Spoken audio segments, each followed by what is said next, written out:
Can you hear me? Hold on, guys. Let me just set this up. Should be okay now. Yeah. So everything okay now? It's 2 days out stuff because of Garden. Yeah. Okay. Cool. Excellent. Sadiq Bhai is here. Welcome into the stream. Hi, Nathan. Good evening, How Sadiq are you? Bhai. Good evening. No, I'm good good. evening. Very, very good today. Excited for Sunday. Yeah, I want to see if Adesanya can avoid a third defeat at the hands of Alex Pereira. I mean, the three kings of Africa have become two kings already. We don't know if Francis Ngannou is going to re-sign with the UFC. They might have no kings at the start of 2023, which is a shame because apparently Dana White is finally interested in going to Africa. So there's a lot riding Well, on let's this see. match, I believe. Yeah, there's a lot. So I'll just give a little preface, Doc, if you don't mind. So guys, Sure, sure. UFC 281 is headlined by a middleweight title fight. The last stylebender, Israel Adesanya, looking to defend his middleweight title for the sixth time, seventh time if you count his interim title defense. He's looking to face an adversary that was his last kickboxing fight, his only knockout loss in kickboxing against Alex Poatan Pereira, and their last kickboxing fight was a fight of the year contender in kickboxing as well. That is he has lost twice to Alex Pereira. He was 75-5 in kickboxing. Alex Pereira obviously went on to win the Glory middleweight and light heavyweight titles. Glory is the premier kickboxing company in the world now. He left Glory at 2021 as the number one middleweight and light heavyweight kickboxer in the world. He jumped straight into Dana White's Contender Series, I believe. He fought an LFA fight, which is a feeder league to the UFC, and he's 3-0, I think, in the UFC now. He's coming off of a win against Sean Strickland, who decided to abandon any kind of common sense and strike with him, and he got knocked out very quickly for his troubles. And we're here now. Middleweight title fight, Madison Square Garden, the greatest arena of them all, the most famous arena. And I'm looking forward to the fight. There will be more as well. But Sadiq bhai, what are your thoughts on going into it overall? Well, I think the backstory is pretty interesting given the history in kickboxing between Adesanya and Pereira. But I think from what I've seen of Pereira so far in the UFC, he's been good. But then the fighters, as you just mentioned, they went in with a stupid strategy to strike with a fighter the caliber of Alex Pereira on the feet. I mean, I think he probably has the best stand-up game in the UFC right now. I mean, given his background. But then again, if you are such a strong stand-up fighter and you have had a stand-up history, the stance that you fight with is usually a pretty narrow stance. And anyone with decent wrestling could give him a lot of trouble. And I think Adesanya has got he doesn't have elite wrestling, he doesn't have good wrestling, but he has above average wrestling, and he has got good trips. He has got those good judo trips, which especially someone who's I don't know if you know this, Doc, but he during the pandemic he got his purple belt in jiu-jitsu very recently. So he'll be I think more than jiu-jitsu, who got it? Adesanya, right? Adesanya, yeah, yes. Yeah. So I think more than jiu-jitsu, he just needs to have a decent ground game where he can hold him down for stretches. Because I think even if you recall the second fight where he got knocked out, I think Adesanya's coach went bonkers on him because Adesanya was actually winning that fight on points. Yes, he was winning it. And he just lost. Yes. And he dropped him in the round prior, standing 8 count. Exactly. And he lost his head in the final round and just went out to slug with him and then got caught.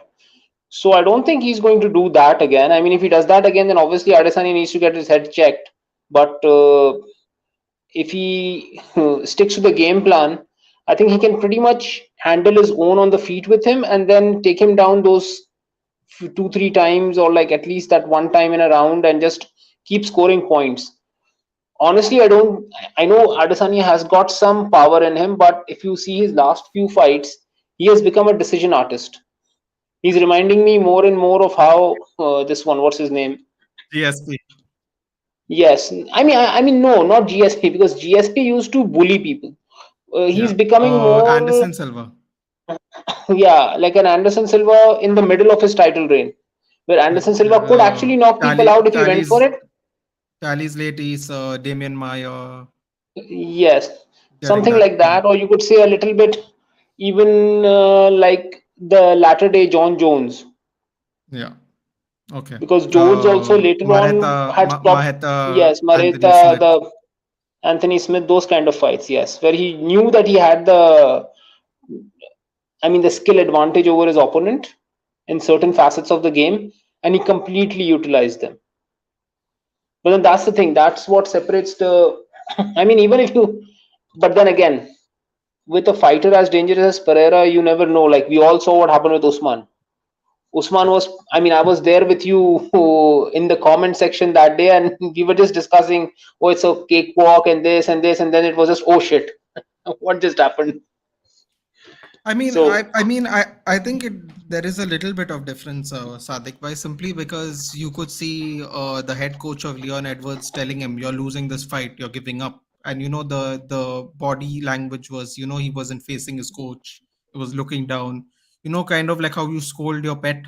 If he does something wrong, yeah. it looked like that. It almost looked like that because he was just avoiding him. He was sitting to the side, looking down. He was just not looking at his coach at all, and then to come back up, load up the left, same side jab, same side left high kick. I was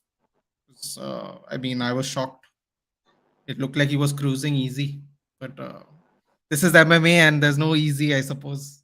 Some people Well, would say. that's why, that's why whenever someone asks me and I say, yeah, maybe Khabib was not as technical as anyone out there, but he maintained that zero on his record, which is, Yeah, I mean, it's even more difficult than boxing to maintain that zero on your record in MMA. definitely. The 4 ounce gloves, the various ways to finish Finish a someone. fight. Yeah. Exactly. Like you have your feet, you have Absolutely. your knees, you have your elbows, you have your hands, you have that ground game, you have submissions. So you can do a whole lot more in MMA I mean, to finish a fight than anything. And we just saw that with Usman. I mean, Usman was pretty much going to a 50-45, if I'm not mistaken, in that fight.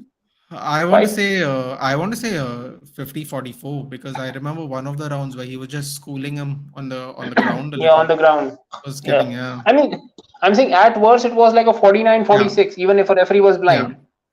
Yeah. For sure. I agree. Yeah. Yeah, I'm very excited. I am also of the belief he is going to use his ground game. I don't know why. I don't know why, because for me, when I first thought about this fight, I thought, okay, he's just going to circle him like a cannoneer, and he's just going to pick him apart from the distance. But I really do somehow think, he has been going recently on Ariel Advani show and saying there is a surprise. And to me, the only surprise can be he's going to use his ground game, because if he's going to circle and try to pick him apart and then force him to make a Hmm. mistake and try to hit him on a counter and drop him like a Robert Whittaker first fight. I don't see that happening, because I feel like if they're going to go kickboxing range, I feel Alex Pereira has 5 rounds to just point fight him, which will be to his advantage. So the only thing I can surmise is that he's going to try and take him to the ground when he charges in too much, I and see I what he think can he do. has to, because because the level of, I mean, the difference in the quality of stand up between, and I mean, between a Pereira and a Robert Whittaker is night and day. I Yes, mean, Whittaker absolutely. is, I mean, Whittaker, yes, overall MMA, yes, Whittaker is a Yeah. better fighter than Pereira. But if Mhm. you just, I mean, if you're going to have a stand up fight with Pereira, then okay. I mean, Adesanya will be playing into the hands of Pereira there. It's not that Adesanya's striking game is not good. He has matched striking wits with him before, but each time he has come out on the short end of it. Yeah, I agree. I agree. Um, yeah, it's going to be an interesting breakdown of a fight. Doc, do you want to start with? I got the stats here, and I got Wikipedia open. Do you want to start by going first fight on the main card? Is there anything you want to any particular order you want to do it in? See, I've got the. I mean, even I've got the this thing open up Yeah, on I'm going to Wikipedia. share it anyway. I'm going to share it anyway if you want, so you don't You know, have the to fight worry I'm about it. really interested in is coming to see how Dominic Reyes comes back, because since that loss to John Jones, he just. I think Mhm. he's coming back from a long hiatus, right? If I'm not mistaken. Yeah, he a long hiatus and surgery also. Exactly. He had to The have surgery. injuries, exactly, injuries, the hiatus, and everything, and he's not been the same. I mean, I think Prohaska, I think, literally schooled him.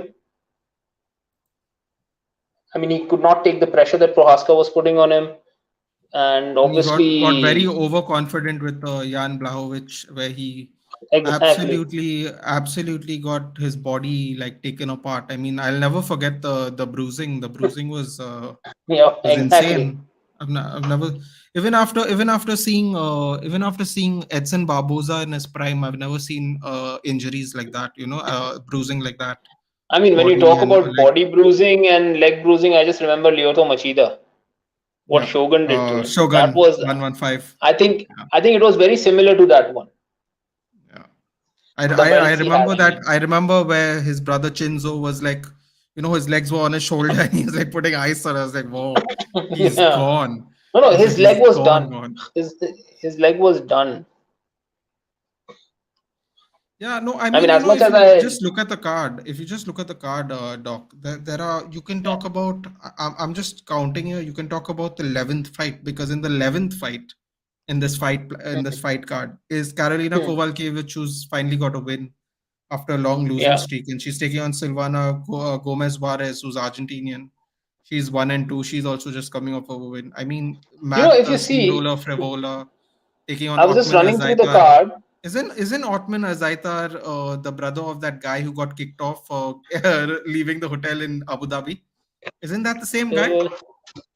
Uh, Abu let Azaitar, me right? just, Isn't that it? Isn't yeah, that I it? think so. I think So so. I he's the think so. Yes. brother. He's the brother. He's taking on Matt Frevola in a lightweight competition. Yes, That is yes, just yes. a He's the main younger brother. card. Yes, he's the younger brother of Abu Azaitar. That was crazy. Yeah. Him escaping the hotel room from the window. I was like, wow, what's happening? He, I think that was during the COVID times when they were having these Yeah, Abu this Dhabi was Fight the Island. The I think guy it was was the very lucky. first one. The guy was lucky he was not put in prison for breaking Yeah. COVID rules at that time Yeah, in seriously. Abu Dhabi. I I found mean, it I he found would it have had comical. a no, he would have been slapped like what, a 10,000 dirham fine and prison for like 3 months or something like that. A madness. When someone told me he escaped through his hotel room window, I was like, "Are you serious? Is this guy on the juice or something? He's literally running away from outside of his window." I was like, "This is mad. Who does that? Who does But that?" Like, I was more really I see this surprised. card, the more I see this card, the more I see a lot of journeymen and journey women on this card actually. Yeah, yeah. I mean, there is But someone but who might but get a the win. quality of fighter is good. Like there's Julio Yes. Arce, Mike Trezano, who was a tough finalist. We have Carlos Alberg from the CKB gym. That there is a good mix between people trying to be It's fed more to the like, sharks. how in the old days, we used to have Clay Guida as the gatekeeper of every division, right? Of the lightweight Yes, division, Clay Guida was the gatekeeper there. Or you could say the higher Tyson up, Griffin. yeah, Tyson Griffin, later on in his career in the welterweight division, even Josh Koscheck became like that. Of course, right. Like whoever is going to be the next contender had to go through Koscheck.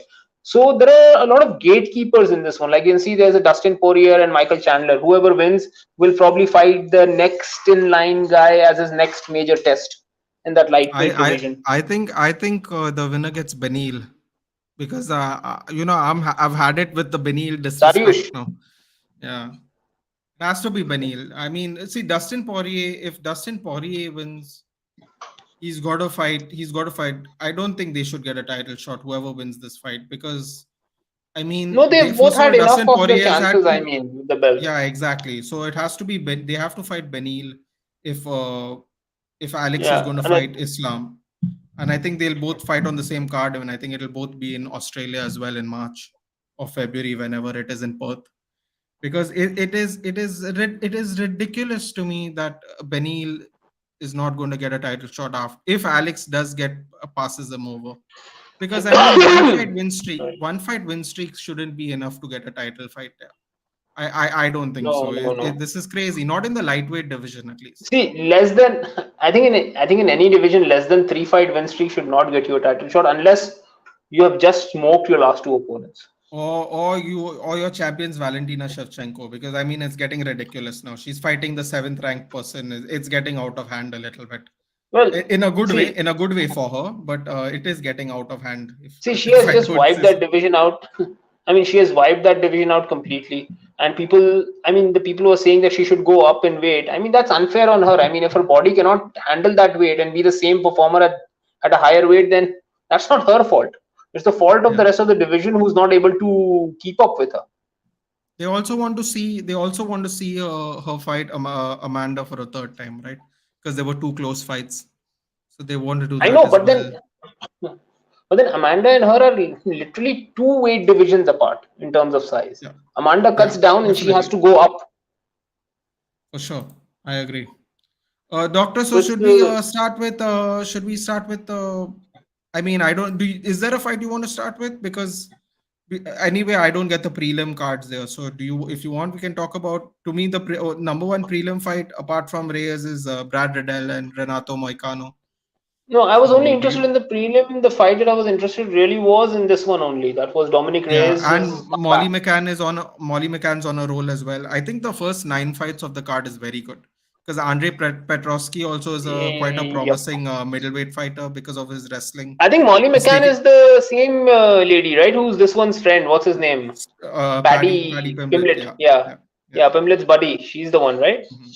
Yeah, and Yeah, that would be an I think interesting one. she's currently a 15th in the division. I think if she wins, she's fighting Erin Blanchfield, who's 12th. I think if she smashes Blanchfield, she's going to really her stock's going to fly up because that London card is going to be an easy top 10 fight for her for sure.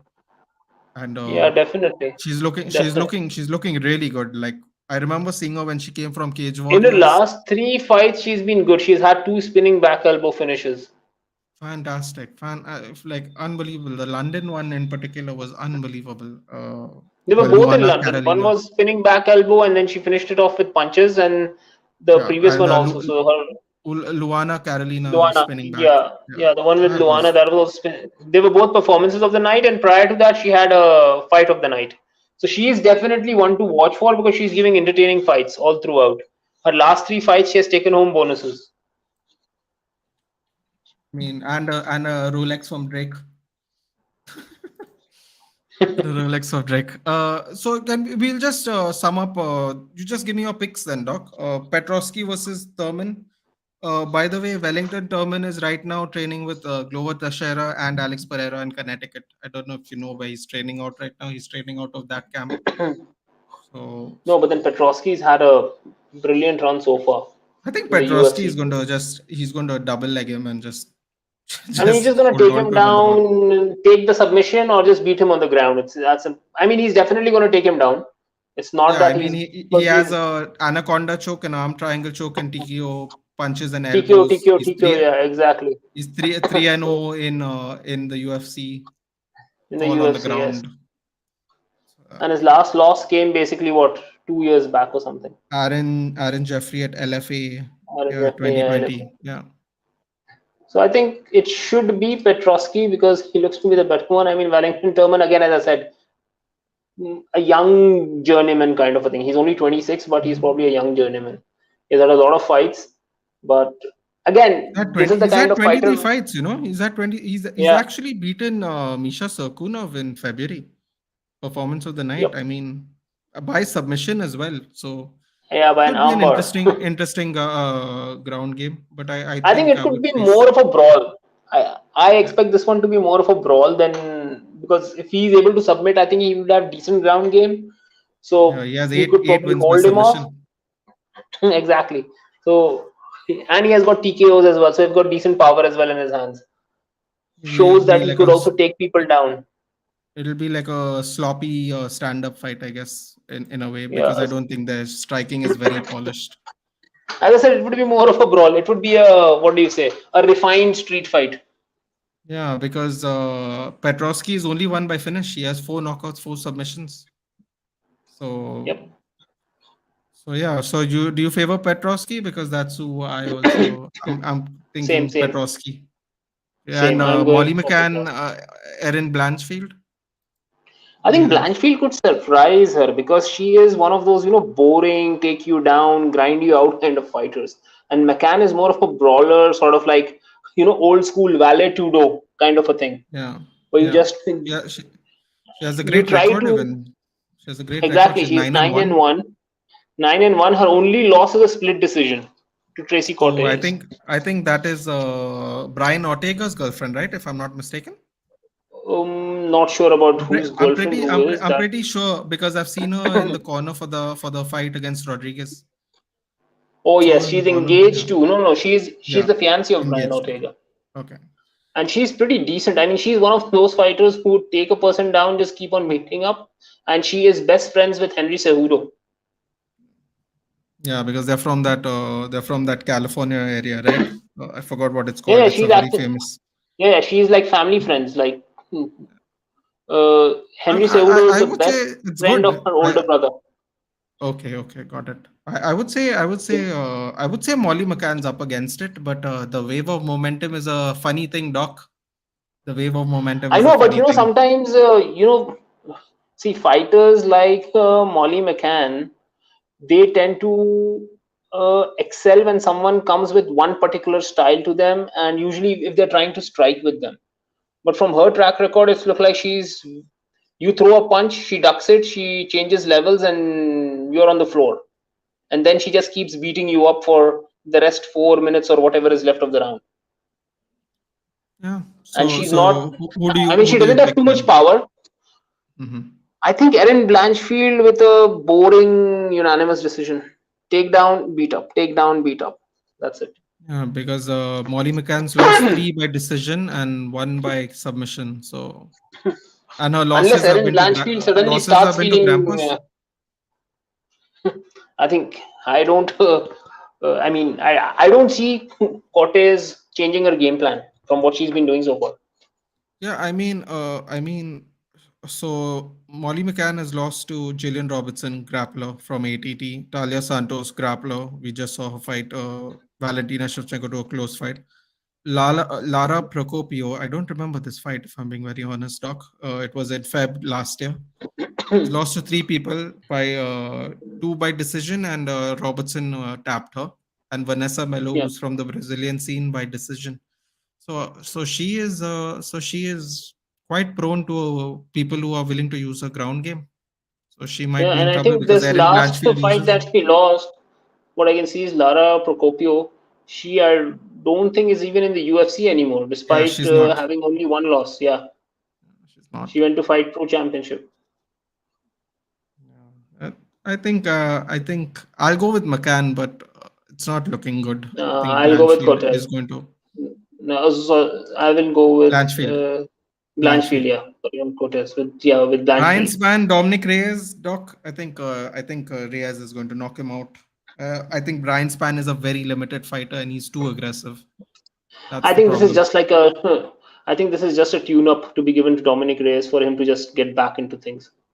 I don't see a No, knockout. I see a unanimous decision because I feel there will be a lot of rust on Dominic Reyes. He'll just try to get back into his groove. I see him tiring out by the third round a little bit because obviously he doesn't have his legs underneath him yet, especially after the surgery and everything. But if Dominic Reyes loses this, I think he is done.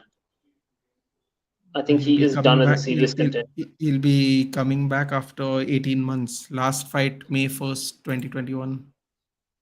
Yeah, I Ryan agree, but Spans. he has had last La- two losses and then he has had an injury and he comes back and he has a loss again. I mean, if it's a split decision loss, I can still understand.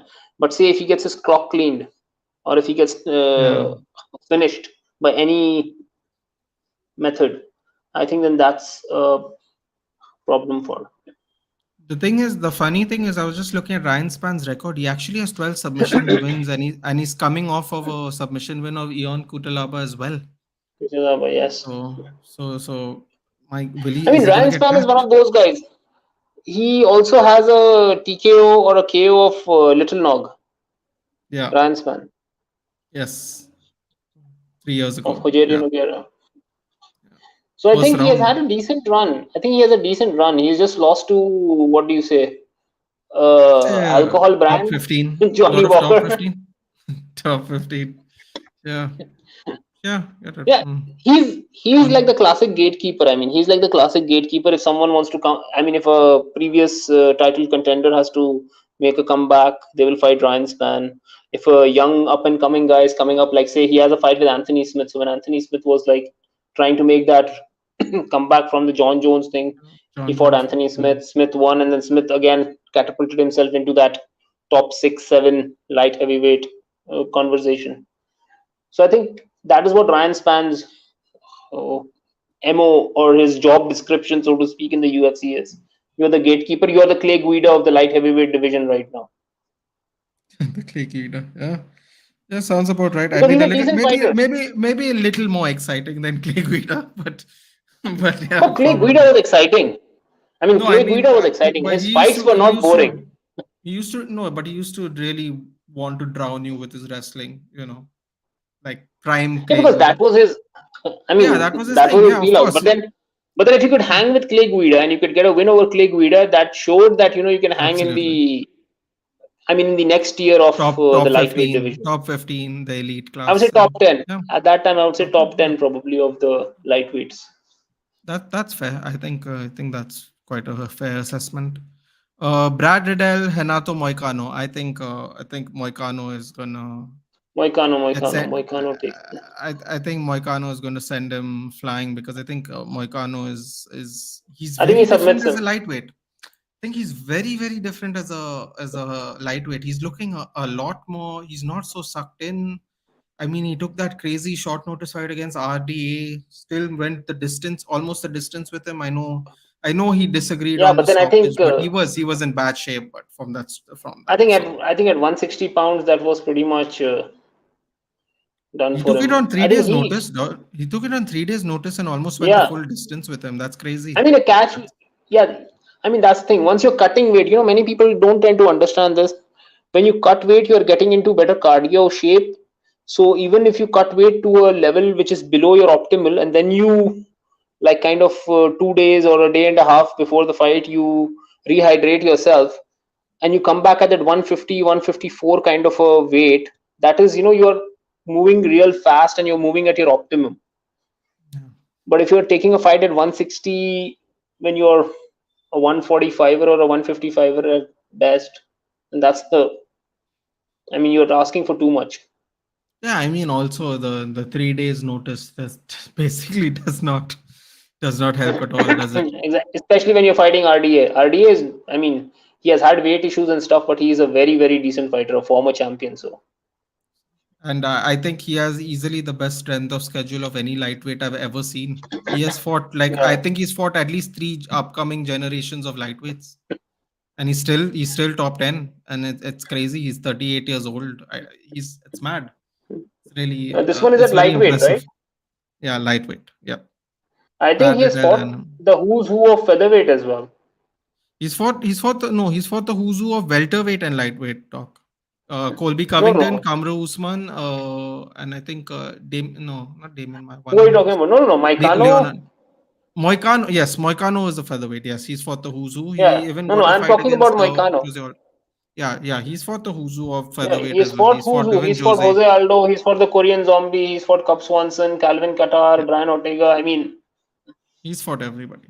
He has fought everybody. And I speaking think of he's only lost to the absolute best. I mean, he's lost to yeah, RDA, he's lost to the Korean Zombie, to Aldo, and to Ortega, and Rafael Fiziev. yes, Fiziev, who's top 10 now. So yeah, absolutely. Exactly. Elite So, upon elite, because that even that Ortega fight he lost as a featherweight, he was actually winning the fight until that submission was locked. He was 2-0 in the going into the third round. So absolutely, yeah. yeah, elite. He's even beaten Zubaira. I didn't know that actually. Yes, Beaten and Zubaira they've as well. both lost to Fizaev, and I think this one Riddle is coming off two losses. So I Yes. think, yeah, I think it would be the third one and probably nearing a pink slip. I mean, Riddle is an action fighter, but he's taken way too much damage. I think I think either he crazy will. fights. I mean, it's a classic gatekeeper fight. Who continues to be the upper echelon gatekeeper and who goes down and becomes a lower echelon gatekeeper kind of thing. Little surprised he lost to Jalen Turner. I'm not going to lie. I know Jalen Turner is a very promising fighter, but I was a little surprised when that happened. Now, of course, Jalen Turner is ranked 10th now because he's taken his I think spot. I think he got caught in the He did get guillotine. caught. Yes, he did. I But think I it think was he probably 45 shot seconds. In for 45 seconds. Yeah, 45 yeah, seconds he got caught. Little because I think he surprising. shot. I think if I remember correctly, he went for a shot and he got Yeah, caught in a guillotine. that's right. 276 July, the Yeah, big July card they have normally. Yeah. So we will start off perfect. So we'll start off right into uh sorry. We'll start right off Dan into our Hooker. first opening card. Dan Hooker, Claudio Pueges, the Prince of Peru versus the Hangman. Give me a second, doc. I'll save it here. I mean, I'll share it here so we can see it. Save you the trouble of going back and forth. Tell me if you can see it. Is that okay? Can you see it clearly? Yeah, I can see. Actually, I already have it open up on my other device as well. So I'm Okay, rolling through cool. it at my own speed. So you don't. I mean, you can share it for the audience. Okay, cool. Sure. So we can do the tail of the tape, but the most thing that's dawning on me is Dan Hooker has average fight time is 9 minutes 45 seconds, and Dan Hooker's had a lot of fights in the UFC. So Yep. that is very very worrying. Oh wait, oh, okay, yeah, it's showing it. He has So got lots Dan of Hooker miles on him has, right now. look at that, look at all those blues. 1, 2, 3, 4, 5, 6, He has 21 wins and 12 losses in 33 fights. 12, 13, 14, 15, He has 16, 17. He's had 20 fights in the UFC and his average fight time is still only 9 minutes. That's that's great. That's I mean, crazy. That's he has had a total of 1, 2, 3, 4, 5, 6. He has had 6 decisions only in the UFC, and out of which 4 he has lost. So he has lost, and all 4 of his decision losses have come in the UFC only. yeah. I mean, he's Sorry, 6. action packed as can be. There's no doubt about it. Yep. I mean, look at this. Strikes landed per minute 4.91. 4.91 a minute. And so I don't know if you have watched a lot of Claudio Pueges' fights, Doc, but he likes a submission. He has, I Yeah, think he he's a has classic. no, three knee bar Yeah, submissions. Three knee yeah. bar He has like submissions. 7. He has 7 submissions and 3 decisions, and only 2 knockouts. And those knockouts are mostly punches. And oh, he has a head kick knockout though Yeah, he before has a coming to head the kick knock. UFC. He has a head kick knockout, and he did lose the tough Latin America final to Martin Bravo, who's no longer with the UFC since last year. Yeah. That was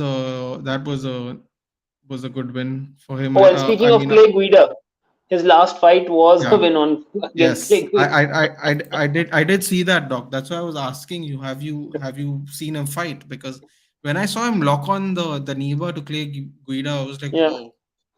In 3 minutes, he tapped him in 3 minutes.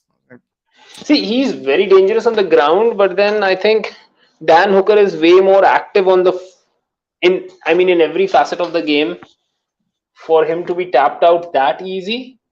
But don't you think Dan But Hooker then, has a lot of submission losses, Doc? Like he is coming off of a Kimura submission to yeah, Islam.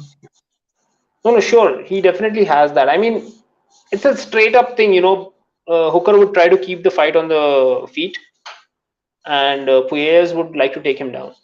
It's as simple Oh, as that. he's not afraid to if you're a real fan of throwback martial arts, doc. He's not afraid to do an Imanari roll to get it, which is which Oh, which yep, is it reminds me a little bit of Tony Ferguson when he used to do all that weirdness to throw people yep. off, or Husama I think Palares, I would if love to anyone see. remembers that. I would love to see him put. S- uh, I mean, I would love someone to try a flying armbar. If you remember, I think Anderson Uh, Silva got caught by one, right, in his yeah, pre no, UFC days. he got caught in a flying scissor heel hook by Rio Yeah, Chonen, I think. Rio yeah, Chonen, the shark. yep. He did get caught by a triangle by Daichu Takase. I think this Yeah, was also yeah, that Pride. was in. Yeah. Yeah, and I think he probably learned from that and did the same to Chael Sonnen. Yeah. And I think was it Tali's ladies where he got the triangle and then he was elbowing him from bottom to get the tap. Ah, yes. No, I think that was not Tali's status. That was, I think, It was that guy who he came didn't go on the overweight. ground with ladies. He didn't even risk No, he going to the didn't. ground No, with no, no. ladies. It was the gentleman that I think after that he looked really sucked in for the weigh-in. Yeah, I totally forgot who it is now. Good Lord, Doc. So many fights here. So many fights spanning too many Oh, years. I think he tried with this one, Dan Henderson.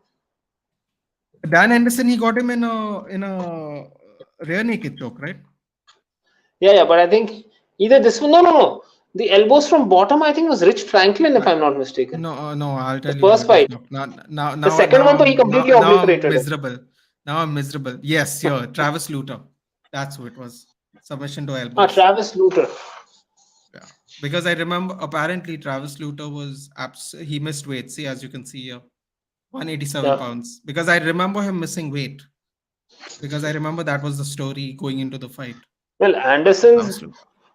two best performances have been Vitor Belfort and what he did to Forrest Griffin. And James Irvin, the holding the kick and punch. He grabbed the kick Ah, and yes. then countered him. That was Yeah, but he pristine literally fight. I knocked mean, Forrest Griffin out with a jab. yeah, it was like I remember his hand also going like that. Stop, But I stop, mean, stop the honestly, fight.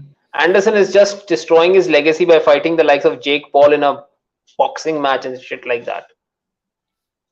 I don't know, Doc. When everyone was very happy when he beat Chavez Jr.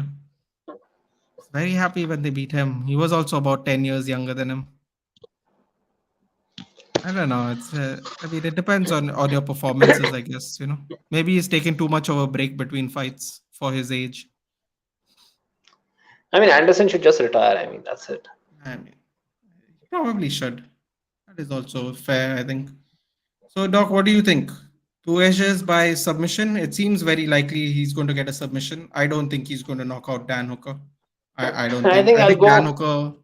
He's I think moving I'll back up to go for an lightweight. He's upset going to be here. fresh. Oh, A upset. relative Okay. upset. I would go Hooker with a split decision. Split. Oh, you think he's going to do this? See this 1-4, Doc.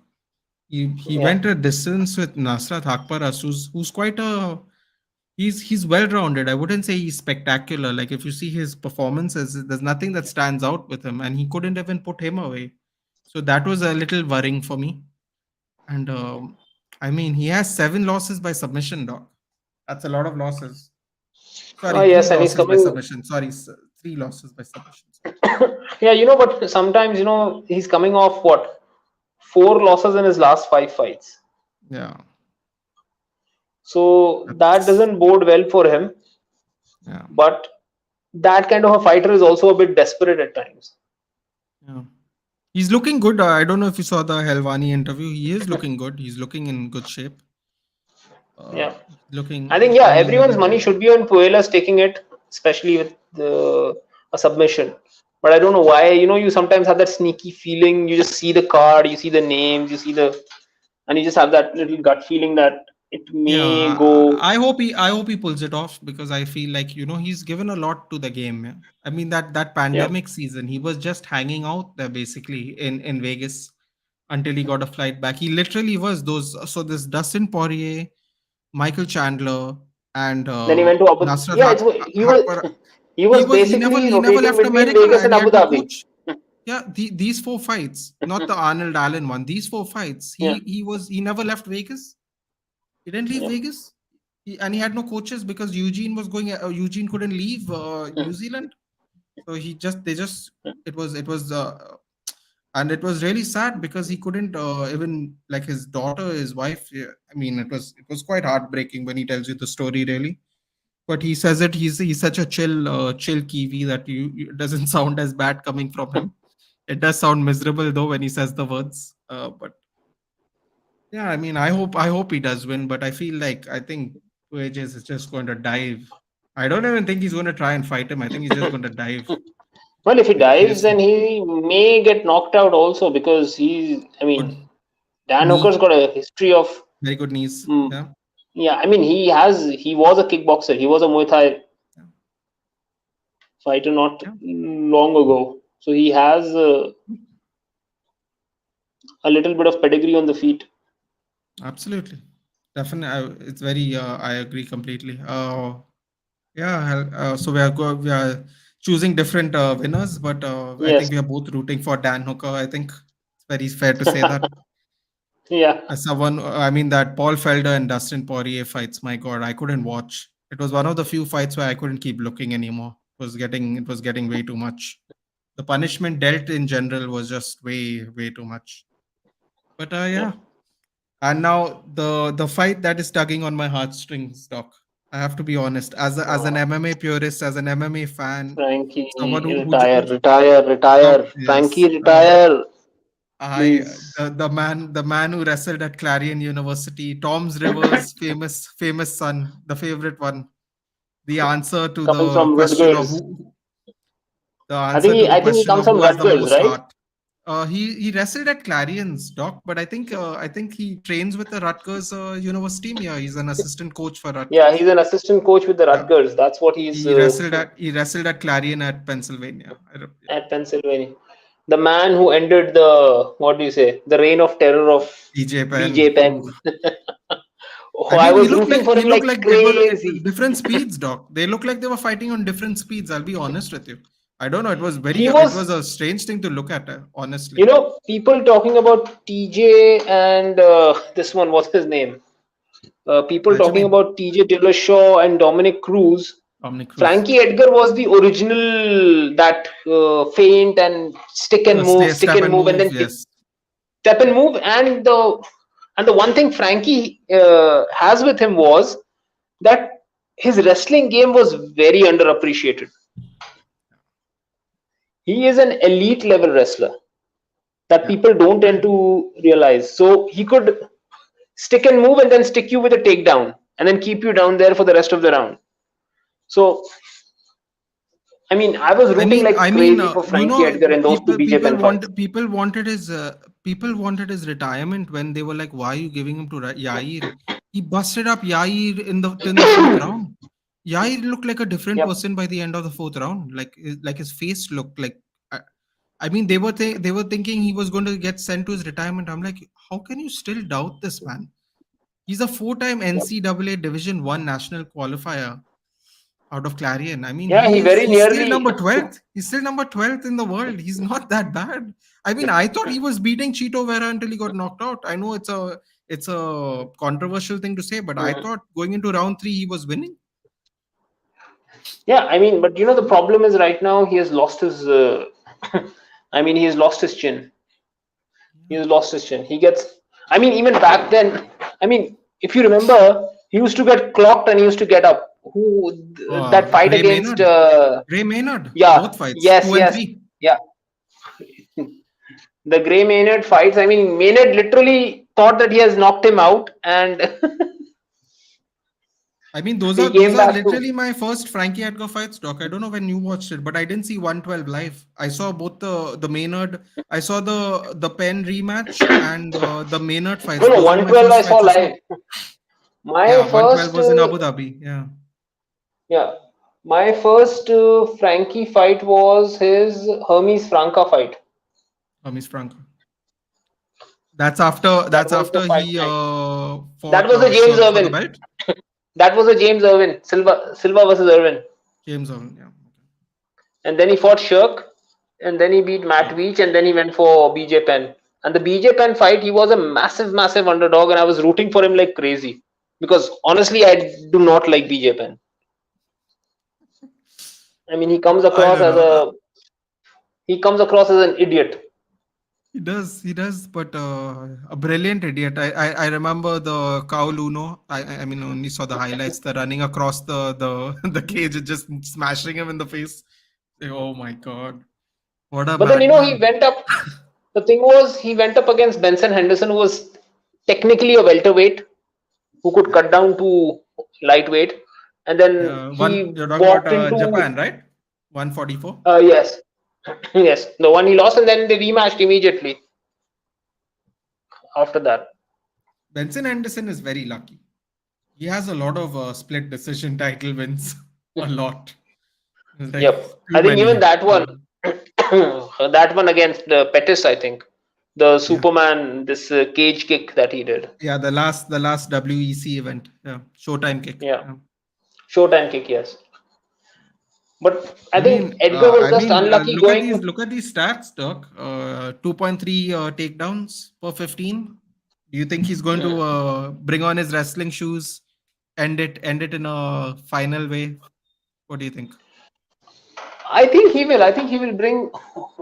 Is it his last fight? Has he announced it? Yes, yes, yes. He's done. He's done. Oh, oh, then Frankie Edgar is bringing everything to the table. But the only Yeah. thing is, it depends how fast he would be. Because the one thing that he has lost is his speed, and that was his biggest advantage. He could just like he was so cat quick that you could not understand when he's going to change levels and shoot for a takedown, and when he's going to go down and get to your body. I mean, because of his size and his height, his change of level is not as evident because you don't know whether he's changing levels for a takedown or he's going for a body shot.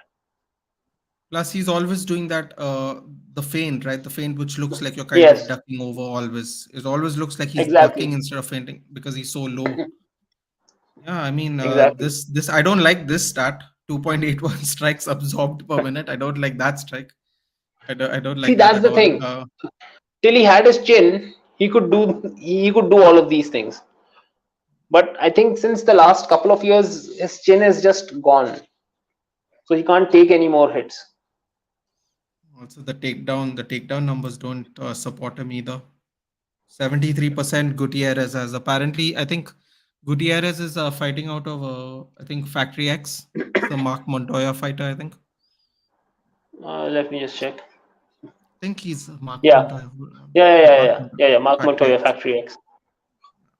Takedown accuracy. My God, I thought Frankie Edgar's takedown accuracy was a lot better. Doesn't he have the second most takedowns in UFC? BNGSP. I'm pretty sure he has the most He, takedowns as a lightweight. For sure, I remember that. But yeah, but then over the course of so many fights, you do tend to accumulate those.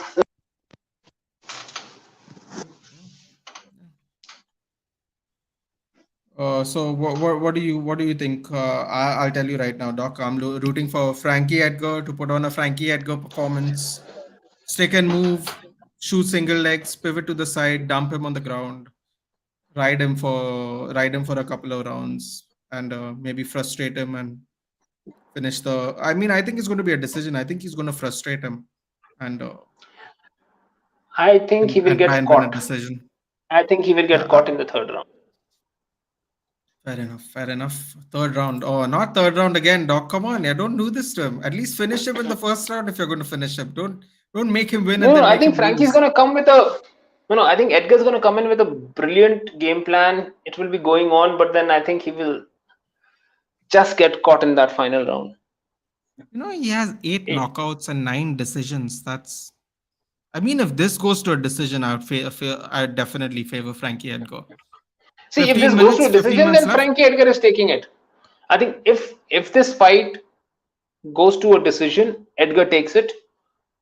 But I don't know why I feel Edgar's getting TKO'd. Oh no, I don't like this one. He has a TKO win by leg kicks in the UFC. Oh no, I don't like that at all. I think Remember Edgar's getting Jose Aldo, TK. Frankie Edgar interim featherweight That was one of championship. his. That was one of his weak points. Now he never used to check leg kicks.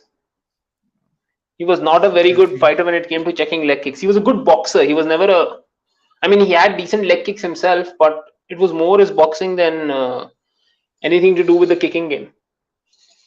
Oh, he's gonna have to really look out for those leg kicks. If he has two TKO wins by leg kicks.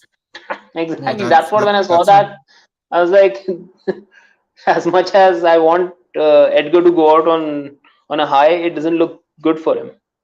I actually, now that you remember it, I don't know if this will sway your decision at all, Doc, but I was watching Believe You Me, and Anthony Smith is a Hmm. co-host now on Michael Bisping's podcast, and Anthony Smith actually said he's the best leg kicker in the gym. So now when I Who? saw the TKO leg kicks, I just went, oh no. Now I just Yeah, if you got see, that information in my head. no, just see this guy's record in the UFC, man. He's not lost in the Six. UFC other than the Ultimate Fighter. Yeah, I mean Raoni Barcelos is a fantastic fighter. So Yeah, I mean, but that's not that was the someone. only thing, and that was the Ultimate Fighter, and we all know how. Uh, I mean, how weird the Ultimate Fighter fights can get at times. Yeah. I mean, you could see this guy Leroy Woods winning, Leron Woods winning a Yeah. few fights, and then his leg was completely shattered in his first fight in the UFC, first or second fight in the UFC. So he's not had a loss in the UFC. The only closest one he has had is a Cody Durden. He has had a draw, and that was his return to bantamweight. So that was like, Bantamweight. yeah. So that was like, anyways, he was trying to cut down. He has lost to Jared Sanders. I don't know if you know who that is, Doc, but Jared Sanders is a former LFA bantamweight champion. And Yeah, but Timur if you look at Valiev it, that's is like a what? is a WSOF champion, I think, or at least a Yeah, but contender. then if it's a fighter who's what less than 35 years old and who has had a fight, and if he has had a loss like 5 years back, I wouldn't put much weight into that, especially if it's a decision. He's 31, and I think Jared Sanders is definitely older, 43. Yeah. Yeah, so if you have had a fight like that, especially against a veteran, and it's a decision loss in a lower organization, then well, that can happen in MMA. A young fighter, and Jared Sanders being 36. Yeah, Yeah, that so seems sometimes fair. those That's veterans can pull things out. So I so feel, lucky Timur Valiev is a good fighter though. I'm pretty sure he's still a yeah, good fighter. I could yeah, be wrong. He's around the same age as him as well. He's also yeah. He's he's 32. in the UFC now. Okay. He's in the UFC as well. 18 and 3-1. No, he was previously there showing here in his record. I No, think here he's no he's longer. saying March 19, 2022. He fought Jack Tank Yeah, Shaw. but then it said it said over here on June 23, 2022, it was announced that Valiev was no longer on the UFC Okay. roster. Okay. He's not part of it. So he I mean, was he's still a cut good. in June. He's 2-1-1 in the UFC. One no contest. I mean, his record's pretty good. But maybe Yeah. there's some other reasoning behind this. Maybe they Yeah, weren't but this happy guy is with the like performances. 6-0. But Gutierrez is like 6-0 and 1 in the UFC. Yeah. I mean, I don't, if I'm being very honest, Doc, apart from Barcelos and Durden, I actually don't know any of these fighters. I know Vince Morales, but I don't know Yeah, Vince anyone else. Morales. I don't actually I know think he's any of these mostly. fighters. I think probably this is the fight where he like sort of fights a name fighter and then gets a bigger fight quality wise in the next one that he Maybe. steps up for. But if they are throwing Frankie Edgar a bone, which I don't see that they are, I mean, I don't know what this guy has done to deserve a ranked fighter because I actually know none of these guys. But No, I mean, that's interesting. sometimes you just accumulate enough wins that you get a ranked fighter in the lower echelons of the bantamweight rankings. I Yeah, mean, yeah, say rank number 9 or rank number 10 in the rankings, he might get someone. yeah. No, Because got it, got honestly, it. bantamweight, I think bantamweight top 10 is not as stacked. The bantamweight top 10. Yeah, Hmm. Let's see. I think it's I think it's mostly the top five. Yeah, you're probably right, actually, Doctor. The top 10 might not be. Might not be that Yeah, great actually. yeah, it's like top five that is stacked. So he could probably, if he beats Edgar, he could get someone in rank number 9, 10-ish kind of in the next fight. He beats them, then he gets someone from the 5, 6, 7 slot, and then he I gets mean, a. do you know anybody who is do you know anybody who has been elite in three divisions, doctor? I think Frankie Edgar might be the only fighter I know that's been elite in three divisions. Elite in three divisions. Yeah, I mean GSP was not there. BJ was in two. Aldo was shit in lightweight, to be very honest. Uh, I think Dan Henderson comes the closest because he even fought in heavyweight in Pride. So Hendo Yeah, fought at middleweight. He fought in in light. the Grand Prix, right? In the Grand Prix, I Yes, think open weight Grand Prix. exactly. So Hendo comes the closest because he won that Grand Prix actually. So the So rankings: Sterling, O'Malley, Dvalishvili, Jan, Vera, Dillashaw, Sandhagen, Rob Font, Dominic Cruz, Pedro Munoz, Song Yadong is the top 10. I think Then it's I think Ricky Sandhagen Simon, Frankie onwards. Edgar. Oh God, Umar Nurmagomedov. Oh, that's not great. Adrian I Yanez. think he should. Doc, you got to see I Adrian think Yanez fight. Have you seen him fight? Adrian Yanez. Let me just see who Oh, he is. you have to see. Maybe I recognize him by his face. Fast hands, Doc. The fastest hands I've seen in a while. Fast hands, just Let me just see ridiculously his. fast hands. Oh yes, he is Just quick. frightening hands, Doc. Frightening. Yeah. Jack Shaw. So the top 15 are all right. Doc Simone just got beating Jack Shaw. Where is this guy ranked? Where is Gutierrez Uh, ranked? Gutierrez is not ranked, Doc. That's why I'm saying this is very weird. It's I a think he'll very probably weird. get someone like. I think he'll probably get someone like an Umar Nurmagomedov, or maybe you might Just just, feed him. Just feed him to get smashed by somebody. you know, Oh, God. or you might just feed him to someone like Yanez himself. Oh, I mean, Adrian Yanez. I don't think Gutierrez is going to do well. I know he has because if he has a penchant for trying to knock out people, I would not trade hands with Yanez. Doc, I'm telling you, his hands are really fast. Like No, he would not. But then the thing is, usually the kryptonite of a boxer is someone who has got good leg kicks and a decent takedown. that seems fair. So, what is your pick in the end, Doc? I What mean, if are you Yanez going is for? a, I mean, if Yanez is a boxer, yeah, he's a Golden Gloves winner. So Yeah. you put up a guy who has got dangerous leg kicks, he's going to be a major test. I'm going for Gutierrez. Gutierrez TKO third round. God, I'm gonna go Frankie Edgar. Frankie Edgar performance. Wrestles him, wears him out. Goes out on Are top. you Goes noting back down in. our picks? Are you noting down our picks so we can have a review stream as well on it?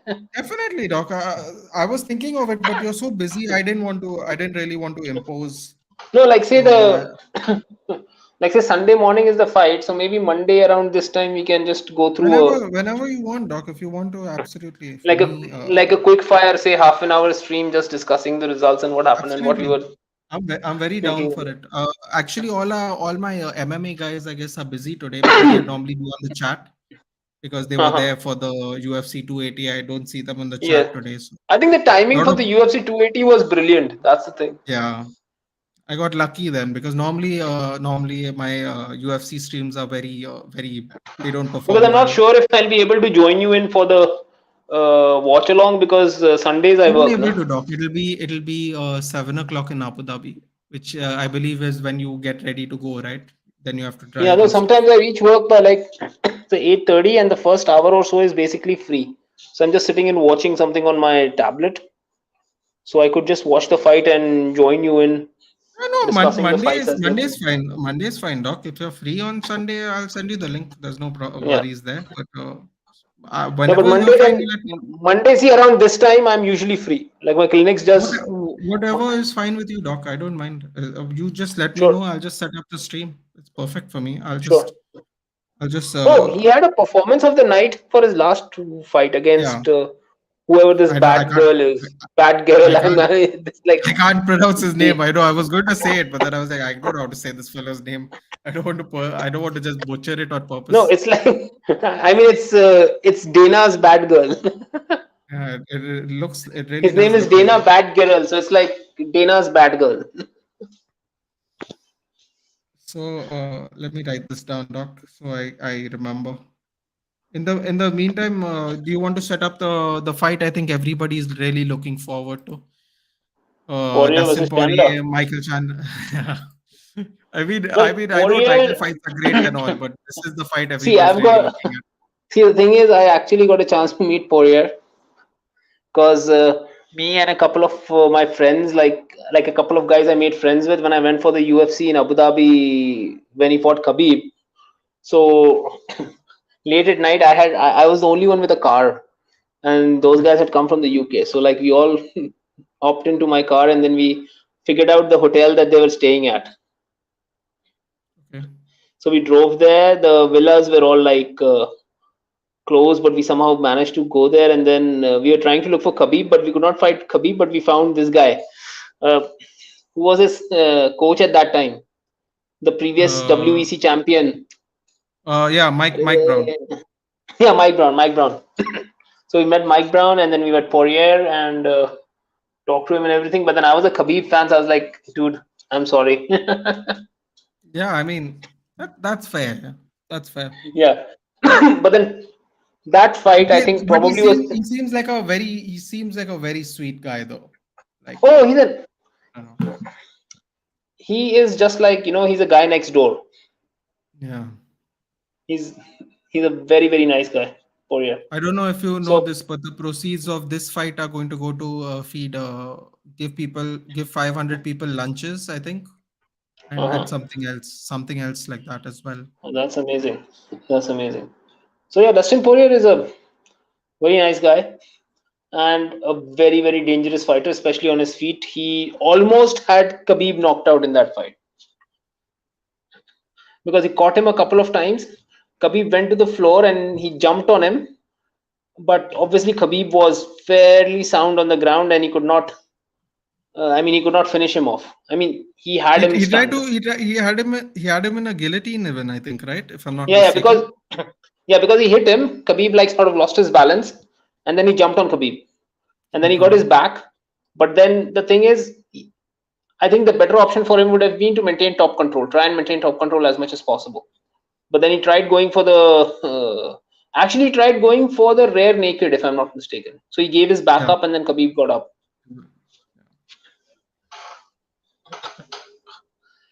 So yeah, Poirier is but that's the thing. He is a little too, what do you say? How do I put it? Trigger If he happy. sees an opening, no, not trigger happy. I would say if he sees an Okay. opening, He jumps on things. He jumps on yes, things instinctively. he's a little too enthusiastic when he sees an opening. He's not like, okay, shall I? Like he sees an opening, he goes all out for it, Yeah. and that's where he makes a mistake at times. So I think and a fighter, the quality of Michael Chandler can also capitulate on those mistakes. I mean, sorry, capitalize on those mistakes. Yeah. Don't for and I have a very sneaky suspicion that Michael Chandler is going to wrestle on Sunday. I don't know why. There's something He's about got a decent. I don't know if you've been keeping up to date with all the Hmm. pre-interviews and whatever and all that. But there's something I don't know why I have this feeling he's actually going to shoot. He's going to shoot I because think Chandler has always, I mean, in his previous this Bellator days, he had a decent wrestling game. I mean he was the University of Missouri wrestling captain for 2 years. Exactly, but He for was a some walk-in reason at he's Mizzou. He not. was a walk-in at Mizzou and became captain. He didn't even qualify for Mizzou wrestling. He was a walk-in, I believe, and then he rose up right to captain. So Exactly. I think wrestling would be his best option. I mean, he is a wrestler. I mean, come on. yeah, But he he's is. turned into that. But he's trying to turn into that stand-up, that punching kind of a guy. Usually wrestlers they Like get. Chuck I Liddell. mean, no, not Chuck Liddell. Chuck Liddell had a decent stand-up game. No, There I'm are saying wrestlers like, he's trying to use his wrestling in reverse like Chuck Liddell, where they can actually yeah, wrestle, but they just want to keep it standing. he reminds me a bit of Dan Henderson when I spoke about it, because Dan Henderson did not have a good stand-up game. He had a powerful stand-up game, but he did not have a good stand-up game. But his power was so much that he sort of got happy with that. That I don't need to wrestle. I just need to hold someone up, and then I can drop an H bomb on him, and that's it. Yeah. So, Yeah, I think Dan Henderson wrestled way more in Pride. If you think about it, like I think oh, he. in Pride he used to maul people. I mean, he used to literally maul people in Pride. No, But if you I don't see know. both of them, I feel like they're going to stand up, and I feel like Dustin's going to touch him, and then I think it's going to be wrestling, because I think I don't know. Like I said, I don't know if you've been keeping track of what's being said, Doc. But to me, I've heard, I've been given the feeling that he's definitely going to wrestle, because his coaches are like, we're very frustrated with him when he doesn't stick to the game plan. At the end of the day, it's I think not he like, should wrestle. I I think mean, honestly he he should should have wrestle. wrestled all of them, Doc. He should have wrestled Gaethje. Gaethje said, Gaethje said first one to drop down for a takedown is a bitch. So I don't think he was going to wrestle for that one. But he should have wrestled Oliveira. He should Yeah, have I wrestled. He mean, should, see, if you remember, Thiago always said all sorts of crap to GSP that you're going to wrestle. GSP said, okay, we'll see, we'll see, we'll see. And the first thing he did was GSP just ran him down and just pushed him on the ground and just kept beat him up on him. I mean, if you want to be a champion, you have to have that mindset what GSP had. He didn't give two hoots about anything. The only time GSP made that mistake was when Matt Serra goaded him into a That's striking match with him. yeah.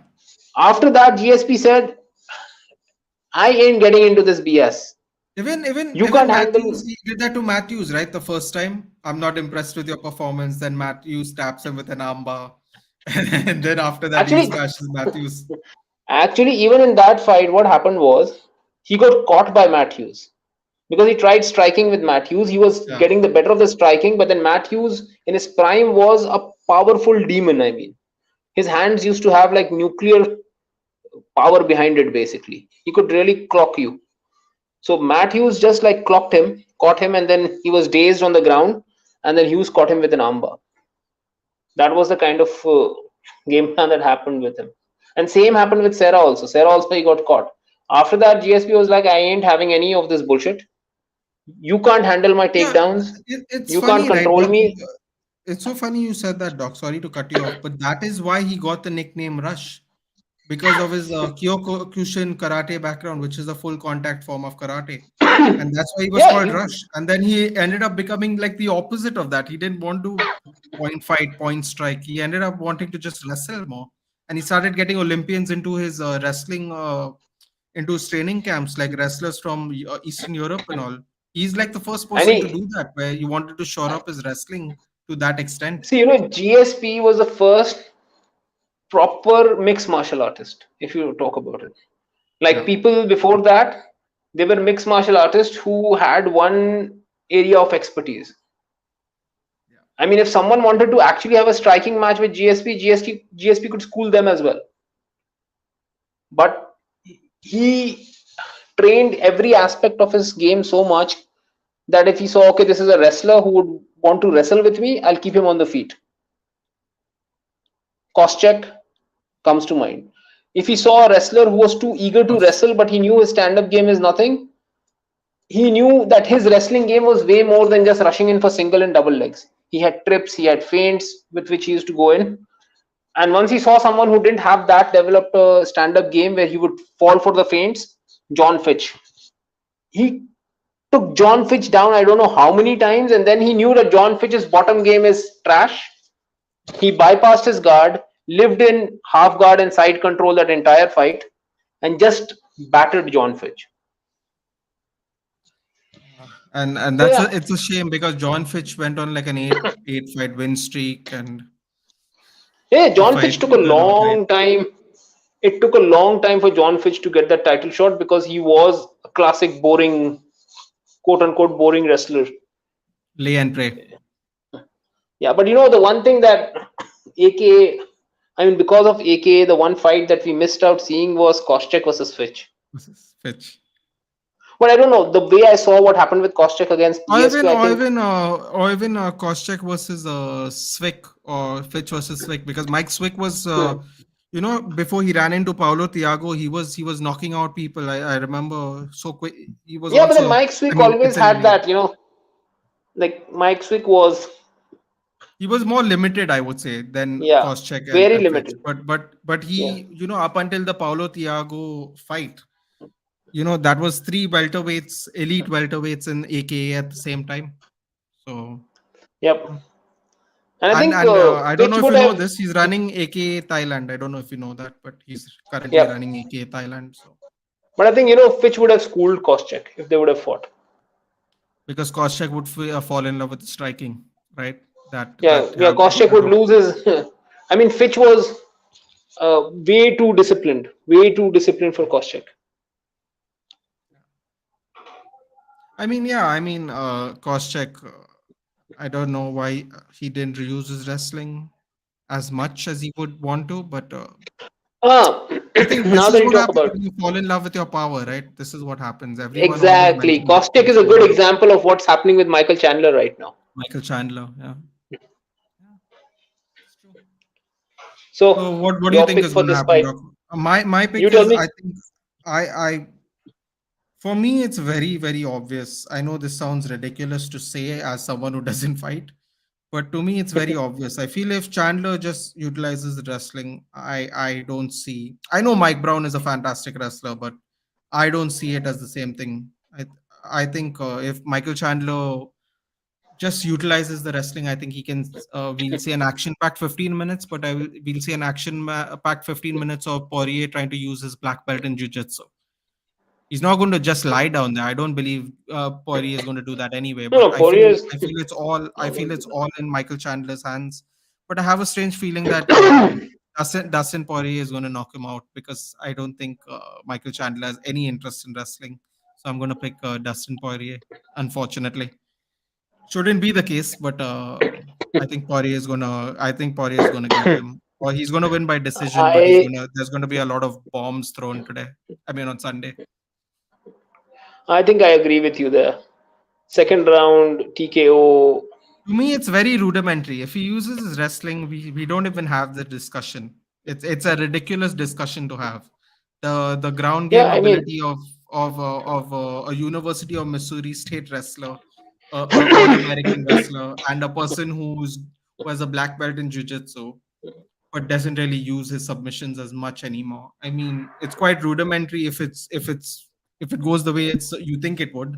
But Chandler and a refuses to black belt use. in jiu-jitsu sometimes get uh, over.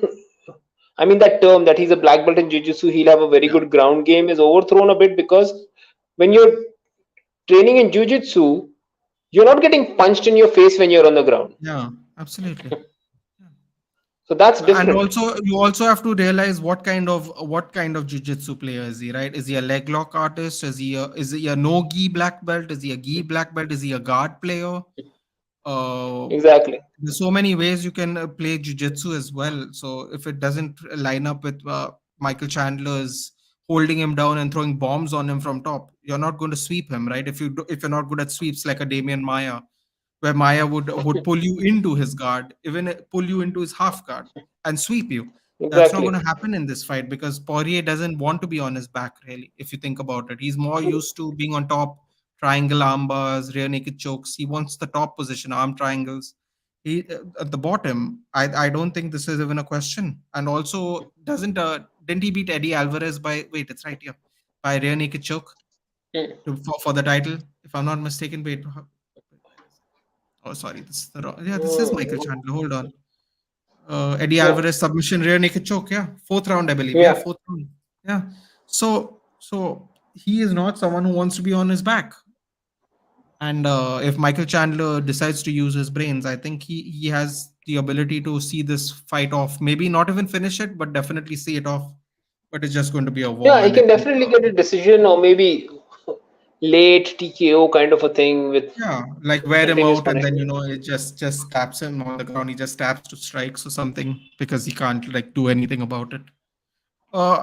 For me, it's the same thing when Khabib fought Poirier. I'm like, if Khabib decides to suddenly be a striker, he's going to get blasted. Which Khabib was like, yeah, I'm not going to do that because I'm smart, and just take him down and see what Actually, happens. actually, Khabib tried that for the initial little bit, but he got hit Yeah, once. He lost his yeah. balance. He tried that against He escaped. Michael Johnson. He tried that against who he really successfully tried it against? Ally Quinter. He successfully did it against Ally. I don't know how. No takedowns, no nothing. He did it for 5 rounds. I was like, this is a miracle. I don't know Who, what I'm watching who, here. who? Khabib, Because right? Khabib wanted to be a striker. I was like, oh my god, his No, father because must be he like abusing the TV see screen, looking at it. And see then he what are you had doing? see with Al Iaquinta, he had no respect for his stand-up game. None whatsoever. Because Iaquinta was like what? I think Iaquinta comes from that Matt Serra thing, right? That's Sarah, Serra Academy. Sarah Longo. Sarah Longo. He Yeah, black belt yeah, in he Matt. comes from Serra Longo. So his stand-up game was fairly limited anyways. So Khabib was like, okay, that's it. I mean, I'm going to keep you on your feet. You are not being, I mean, you won't be able to handle my punches. You won't risk taking me to the ground or trying a takedown with me. So there were levels between I him mean, and Al Quinta. yeah, and the funny thing is, Khabib being a very sweet and humble fellow, at least back then, before he had the belt and all that, where he became a little bit Hollywood after he won the belt, a little bit, just a little bit. He used to be different before the belt, the way he would like take interviews and all. I mean, at least that's what I've noticed. He goes on after winning and he's like, Ala Quinta is a real gangster. I'm like, bro, you just clowned him for 25 minutes. I don't know if you're being serious or not, but you clowned him for 25 minutes, then call him a real I think, gangster. I'm like, I don't know. more, see, Khabib becoming more of that, what do you say, a little bit of that celebrity getting into Khabib was Yeah. more uh, pushed by the UFC than him wanting to do that. Because, when you're a champion, the UFC wants a marketable fighter. The good thing with Khabib I was, miss when he used to talk shit. He used to talk shit like in midway of his streak. He'd be like, "This person's a chicken. He's running away from me." And I was like, "Oh boy!" And then yeah, because, eventually he's like, "I can't see, abuse. My dad will beat me." And I'm like, "Are you for real, dude? You're 30 years old. Are no, you actually, serious?" no. There is this thing, like in really like Orthodox Yes, Muslim yes, it's families, like, very we respectful. have this thing. I know, but I found it. We I, have I, this thing. I actually laughed. I laughed, Sadiq bhai. I'm not going to joke. I laughed. He won the No, like fight. I never And cuss. he's like, my I father is never going to cuss, and I see would never. I never cuss, and I'm 36, and I would dare never cuss in front of my father. Yeah, I also don't do that, but I'm only doing it here because I mean, it just comes out. Quite honestly, I don't really I do it mean, in public either. Sports gets it I mean, out I of me would as be, well, with my yeah. team, No, no. but Even if something crazy is happening on the television screen in a sport match or something, if my dad's there, I'm like, okay, just calm down, because I know I'll get a tight slap from him. Even I'm 36, and I have my daughter in my hand, I, and he'll be like, nah. I was watching the Europa League draw, no, and I was like, I saw MAN right on the slip. I was like, God damn it, is that MAN? And like someone tagged me in the at that time at the timestamp. I was like, God damn it. And I was like banging everything. I was like, shit. I was like, oh my god. Sorry. So I furious. think So I think that's furious. the only time I've had a proper profanity laced tirade on YouTube ever. Did It you was hear just my tirade on Merck's channel that day? no, dude. I didn't know. See, the thing is, right? I follow Moak, but he doesn't tag you, I guess, when he's going live. So I don't really know when you're live. Whenever I see you live, notice absolutely by chance. Like I have no idea whenever you're live. No, And because I think no, I think no one tags me on Insta, and no one tags my Insta ID as such, because it's like I don't usually no, ask them I to do think that. it's a previous thing. No, it's a privacy thing. The reason I do it is because like people want to talk to you, like the community Yeah, of VI, in they love sure. talking to you about football. So I tag you. And also, Yeah. I send it to you so you can share it, which means if I think you're sharing it, you'll share it with your tag. So, I mean, if you don't want me to do that, you can tell me next time. I'll just No, send you no, the it's link. fine. It's Share fine. it. No, no, it's No, fine. because But I don't usually want I people don't. like bothering you on I Instagram mean, I because don't usually share it because the community that I have is not that much into MMA anyways. Yeah, yeah, no, no, that's fine. That's fine. I know that's totally fine. But if you don't want me to tag you, just do let me know No, next no, time no. so You I can don't tag want me. people You can bothering tag you. me because mostly when Yeah, people no no when mostly when people send me messages, I usually answer them back. It's not like I don't answer them back. no, but now you have a child and you work. I don't want you to be extra bothered. So yeah. No, no, it's okay. It's okay. It's perfectly fine. Yeah. No issues So I about it. think we are going with Poirier for this one, Doc. Uh, Yeah, Poirier for a like Chandler's second, very early frustrating. third round. Yeah, I think it's going to be finished. Yeah, third round. That seems fair. I'd say second round just to be different from you. But I think I don't think he's going to wrestle. I hope he does, but I don't think he's going to. That's just the truth. And now probably the most underwhelming fight. I feel so bad. Yeah, people have been dogging her the whole week. Like genuinely, I've heard people dogging her the whole week. I feel really bad, but we have strawweight champion Carla Esparza, the first one and the current one 8 years later, which is itself a miracle. But people will not acknowledge that because she's not box office like a Rose, like a Zhang, like a JJ. But the truth of the matter, she's Yep. technically outlasted all of them, whether they want to admit it or not. So she is Yep. the only two. She is one. She's a two-time strawweight champion. I should say. I shouldn't say current and the first two-time strawweight champion. Will she make her first title defense, Doc? She's taking on Magnum Zhang Weili, who's on a 1-2 streak. She's coming off of a crazy knockout of Joanna Jacek. In Joanna's what seems to be a retirement fight, although she might still make it. So there's murmurs she might come back, but for now in a retirement fight. What do you think, Doc? Will she finally get a title defense? She is 1-0 against Chinese fighters, by the way. I'll just put it up here. She has this little win here over Yan Xiaonan, which I did watch. I couldn't believe she got a finish because if you see her record, she has 11 out of 19 wins by decisions. Up there it's written. 4 by submission because she's a Yep. wrestler, and 4 by knockout. One of them being Yan Xiaonan. She's 1-0 against Chinese fighters. Do you think she'll do a double and get a title defense? What do you think? She lost to Joanna when Joanna won the title. Yes, Joanna took a title. Yes, Yeah. right. Yeah. Since then, she's been fairly okay. Whenever she has climbed up a certain level in the UFC, but the surprise bit was when she defeated Rose. I mean, no one expected that. Rose was. Doc, I was Ah. when you watch the fight, what did you get out of the fight? Because when I watched the fight, I'm like, Rose is losing this. She's doing nothing. And then Rose Yeah, goes Rose was bad. on the post-fight Rose thing was and she bad. says, I thought I won. I'm like, how did you No, win? no. You got taken down. She was I think controlling it the octagon. How did you honestly, win? Like, very weird. I would have gone like 3-2 kind of a unanimous decision more than a split decision. Yeah. I thought it was unanimous. I didn't even when she said I thought I did enough to win, I'm like, you thought you did enough to win what? She controlled you on the ground. She controlled the octagon area. There was no damage, which is the primary thing. You didn't damage her. She didn't damage you. So that was nullified. Then it is octagon control and whatever control.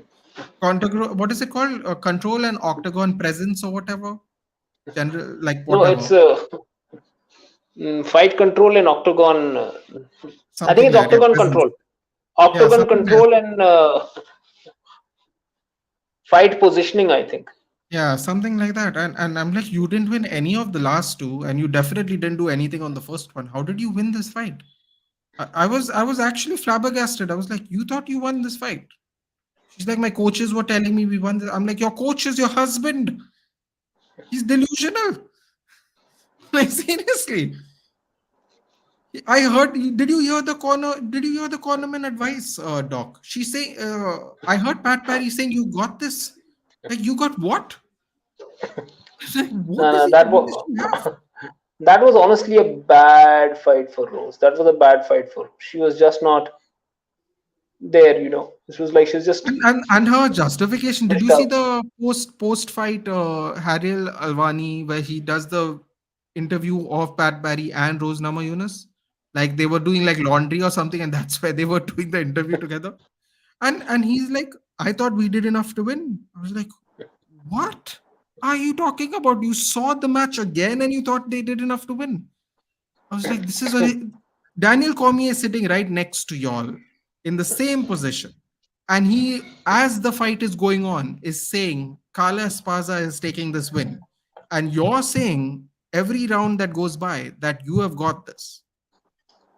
I was like, whoa, Stupid. this is dangerous.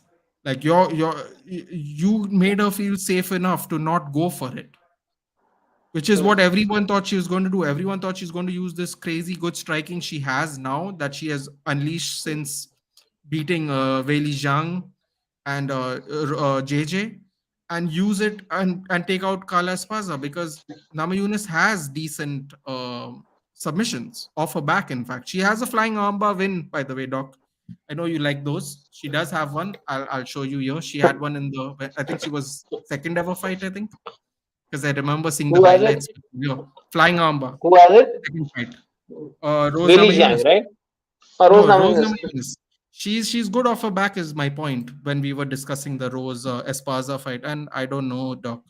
I was shocked to see what happened. Really, very shocked.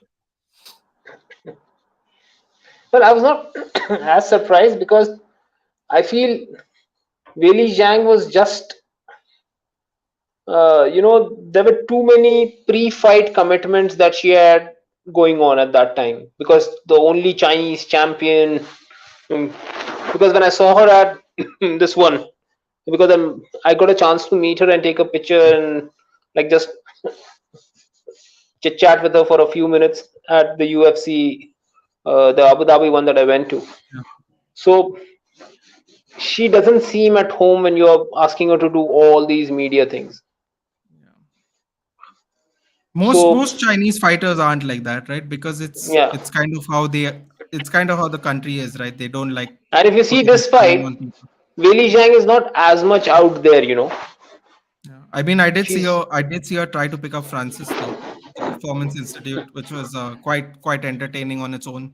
She high crotched him. She high crotched him and picked him Hmm. up. I'm like, my God, she's strong. Oh, uh, once the stream is over, I'll send you the picture. You can see that She's jacked, girl is dude. a You trust me. She's jacked. she I've seen enough, dude. I've seen she weigh-ins. I've is seen a everything. She's tank. jacked. Oh, I've stood right next to her, like right next to her for a picture, and like I shook her hand. She is strong. If she wants, she can squeeze and break your hand. She is a strong woman, and she is a very nice person. The only thing is, she's an introvert. She's a proper Yeah. introvert. So when you go take pictures with her and stuff like that, you will feel okay. She's a little bit Awkward. cold and a little Yeah. snotty and a little awkward, but you can understand that she is awkward in those circumstances. Also, it is Like someone how it's also the country you're part of, right? Like they don't necessarily put a shine on the individual. So it's very exactly. weird thing. So like someone who dealing with people and talking to them and like understanding whether they're comfortable or not, I could say, okay, this lady or this girl is not comfortable right now. But I mean, well, I am a Zhang Weili fan, if you would say so. So I'm gonna go pick her to knock Carla Esparza out. Oh, no. Really? Round Not, one. not. Oh, wow, Doc. Wow. No respect. No respect for the two-time champ. Zero. Well, see, God. she won the title, but honestly, in my opinion, Rose hit a Rose purple bottled it patch. for sure. She bottled it. No, and Rose She was basically very Rose good. Namajunas during the time when she won the title from Weili Zhang and then defended it. I feel Rose Namajunas hit a purple patch, and Yeah. Weili Zhang was. It was like she had her two best days on those days, and Weili Zhang had her two worst days on those days. Yeah. I Seems fair. don't.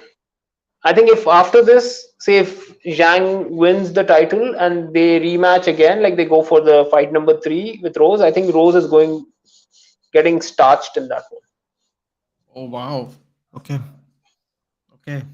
Like that. I mean, I would Hmm. be surprised. I would be massively surprised if Carla Esparza pulls out a win in this one.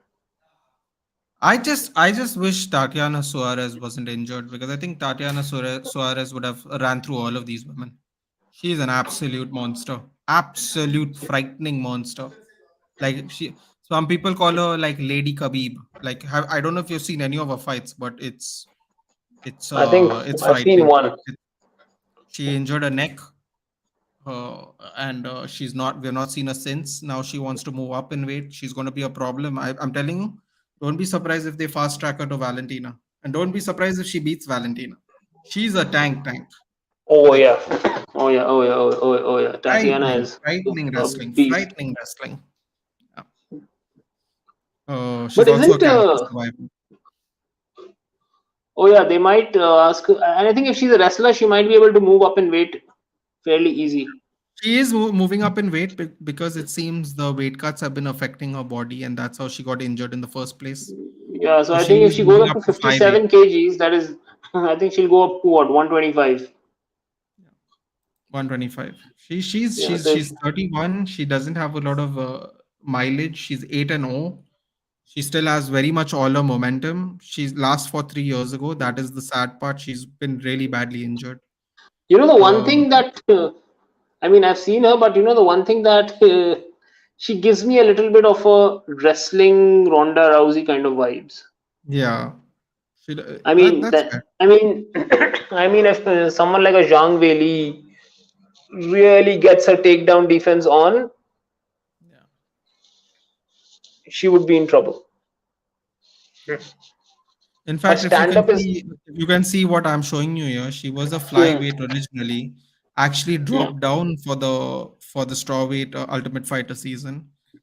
She got up to 5 and 0, but I think her body. I mean, she's out for 3 years, so her body has definitely been affected. But Exactly. yeah, she's very So frightening, though. Look, I can't wait for her to get back. She's very frightening. yeah, but I want to see her go up. If you see all the ladies that she has fought so far, they're Mhm. all grapplers. Uh, Alexa Grasso is a Pretty, striker. Doc. She fought Alexa yeah, but Grasso. not yeah, but not the quality striker that we usually. Yeah, she's a boxer. Isn't Nina Nunes a striker? Amanda's wife, Nina Nina Ansaroff. Nunes. Nina No, can't really she's think of a her name. yeah. No, she's basically a mixed martial artist. She's a third Oh, degree sorry, I black belt in apologize. Taekwondo. It's written here, Doc. It's written here. She wrestled at Lake Region High School, so Yeah, she so definitely has a wrestling background. Yeah, she's got a Taekwondo wrestling, like she's a MMA fighter basically. She's got a mixed kind of a background. So and she's also moved up in weight. Okay. yeah, I think she's So, not so yeah. faced anyone who is like a strike like a proper upper echelon striker. Hey, LJ, no problem, LJ. You can watch the stream back if you missed anything. LJ is saying hello to Sadiq Bhai as well. Oh, UFC hello. 300 will be starlighted. LJ, UFC 300 will be. Oh God, I hope Jim Miller is still fighting then, because Jim Miller wants to retire at UFC 300. At the rate he's going, it looks like he's going to do that. It should be excellent. It should Who's be an the? excellent. I think Francis still has the heavyweight title or not yet. I think he So got. Francis has the heavyweight title up until I believe December this year, where his contract Hmm. technically runs out, and I think there is an exclusive negotiating period if your contract runs out, and then he's a free agent. So But I I think think when the negotiating period comes and he denies that he's going to sign, they might just decide to cut ties yeah, early but I next. think from what I remember, every UFC contract has a clause that if you're a champion, you automatically are renewed for another fight. Yeah. So what happens is he has renewed his fight, but the problem is now that his contract is running out. So I Yeah, think but his main contract is I feel running out even if next. the contract's running, yeah, I think even if the contract's running out, they have this additional clause that if you have a title belt on you, you automatically renew at those terms for another fight until you drop the belt. I think that's what UFC Maybe. puts in for all of its fighters. Maybe, but I think Ariel is saying we will see at the end of the year. So I'm going to assume that it's over once it happens. So let's Let's see see. what happens. Yeah, I But mean what if would he do Tyson next? Fury, Go fight Jake if, Paul? I mean he wants to fight Tyson Fury, right? Remember he went to the Wembley Arena after his Dillian White fight. He came into the ring. They had a talk. I'll Ngannou wants just to yeah. He Ngannou wants wants to to box Tyson box Fury. Tyson Fury. Yeah, he's been wanting to. He's been talking about this since 2021, Is before he the Gan is fight. he like stupid? He's not stupid. He No, I again, mean when you yes, he will fall in make a love lot with of your money. power. Well, I mean, he actually, will make Doc, a lot of he money. wanted to be a boxer. He wanted to be a boxer initially. So See, if Deontay Wilder cannot knock out Tyson Fury, I don't think anyone on the planet right now can knock Tyson Fury out. yeah, but I think in fairness to Ngannou, I think Ngannou can actually knock you out with both hands, A and B. I think he has a different set of punches that he can catch you with. I think Deontay Wilder until this. Oh, I don't. Yeah, but Did you see the Hellenius see, I fight, mean, Doc? technically Where he speaking, gets knocks out Hellenius with a shovel hook. Did you see that yeah, fight? Did you see the replay? no, no. I mean, You have to see, see that. Frightening. honestly speaking, yes, Francis Ngannou might have a little bit more variety of punches, but I think technically and skill wise, he's not as good as Wilder. And if you're not as good as Wilder, Fury is a master technician. He is a professor of the sweet science. Yes, He absolutely. can box your socks off. And once he Hmm. starts accumulating those punches, we all know Ngannou gases. Ngannou has a limited gas tank. I think Yeah, if this fight for happens, sure. I see Ngannou getting TKO'd like round 9, 10, if they go for a 12 rounder. Yeah, I don't think Ngannou last goes to the decision anyway because I don't think he's used to fighting at that pace. 3 minutes break, 3 minutes on, 3 minutes off. I don't think I so. mean, even if you don't count in the pace, but just the sheer pressure that Tyson Fury puts on you. I mean, he doesn't look that fast, but he's very agile, and True. he just keeps you on your toes, and he just it's like that constant motion going on when you're dealing with Tyson Fury, and especially when he clinches with you, puts the weight on you. That is difficult to deal with. I mean, yes, Ngannou will get a massive payday. He'll get a massive payday, no doubt about it. But I think In he's fact, not I think winning the he's going fight. to take the. I think he's going to just take the fight and resign with the UFC anyway. That's what everyone thought anyway. I Because think he's going to in resign boxing, with it you will because if only he has the sign a belt, one fight deal. He'll only sign a one fight deal in boxing. So yeah. unless But then I he think you don't beats want Tyson to. Fury, See, he's it not depends going what to. happens. Imagine if he vacates the title and you have a Miocic versus John Jones, and John Jones wins the heavyweight title. Yeah. Dana's not getting Ngannou back in. Dana's like, okay, you had your turn. Stay out. I have my star in the heavyweight division right now. Yeah, and the I funny mean, thing say about what you may. I mean, say what you may about the steroid allegations, the recreational drug use or whatever. come on, Doc, say what you may. It's not like it's John alleged Jones. anymore. You're being See, very what I'm polite saying right is, now. yeah, I'm saying say what you may. He has used it or whatever.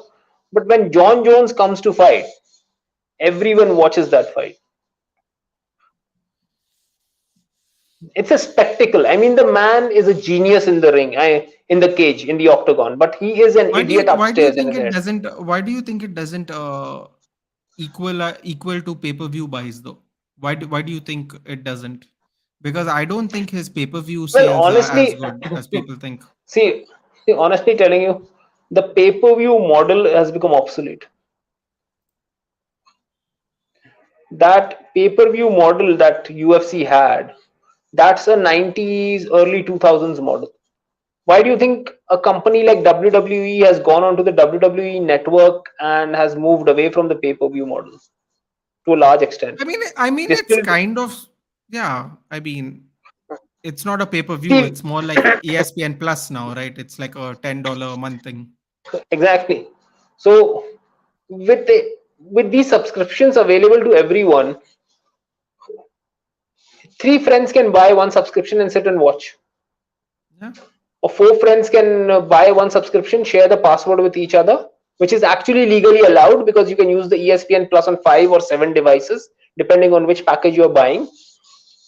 5 people can pay you $10. So the exact numbers are a little, you know, Okay.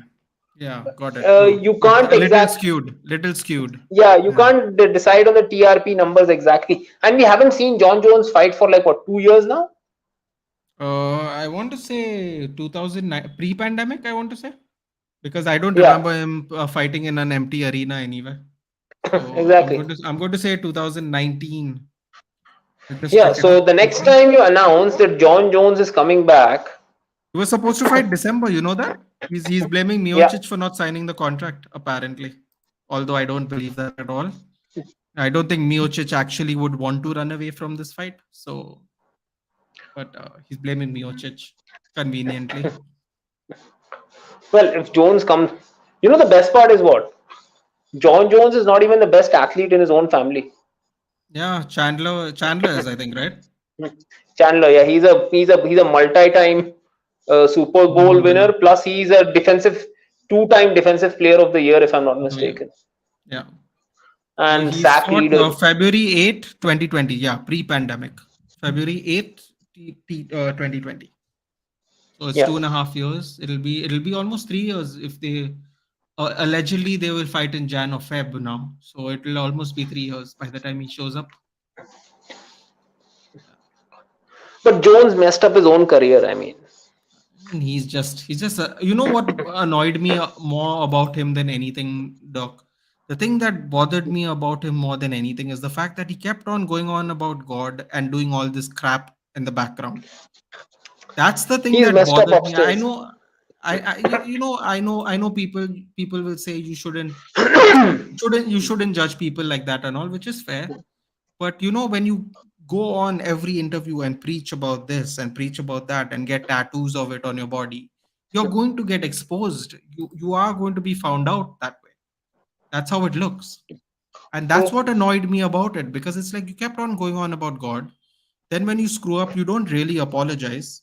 You brag about it. You go on a UFC 200 press conference and go, I beat you up when I was on coke. I'm like, dude, this is, it's like you didn't have to say that. You could have just, because when he But when he did those, something wrong, he was crying again. Then he did a private press conference about him screwing up again and crying. So it's like, it's not even how should I say, it's the not even first time even I was handed. like, the first time I was like, okay, the man made a mistake.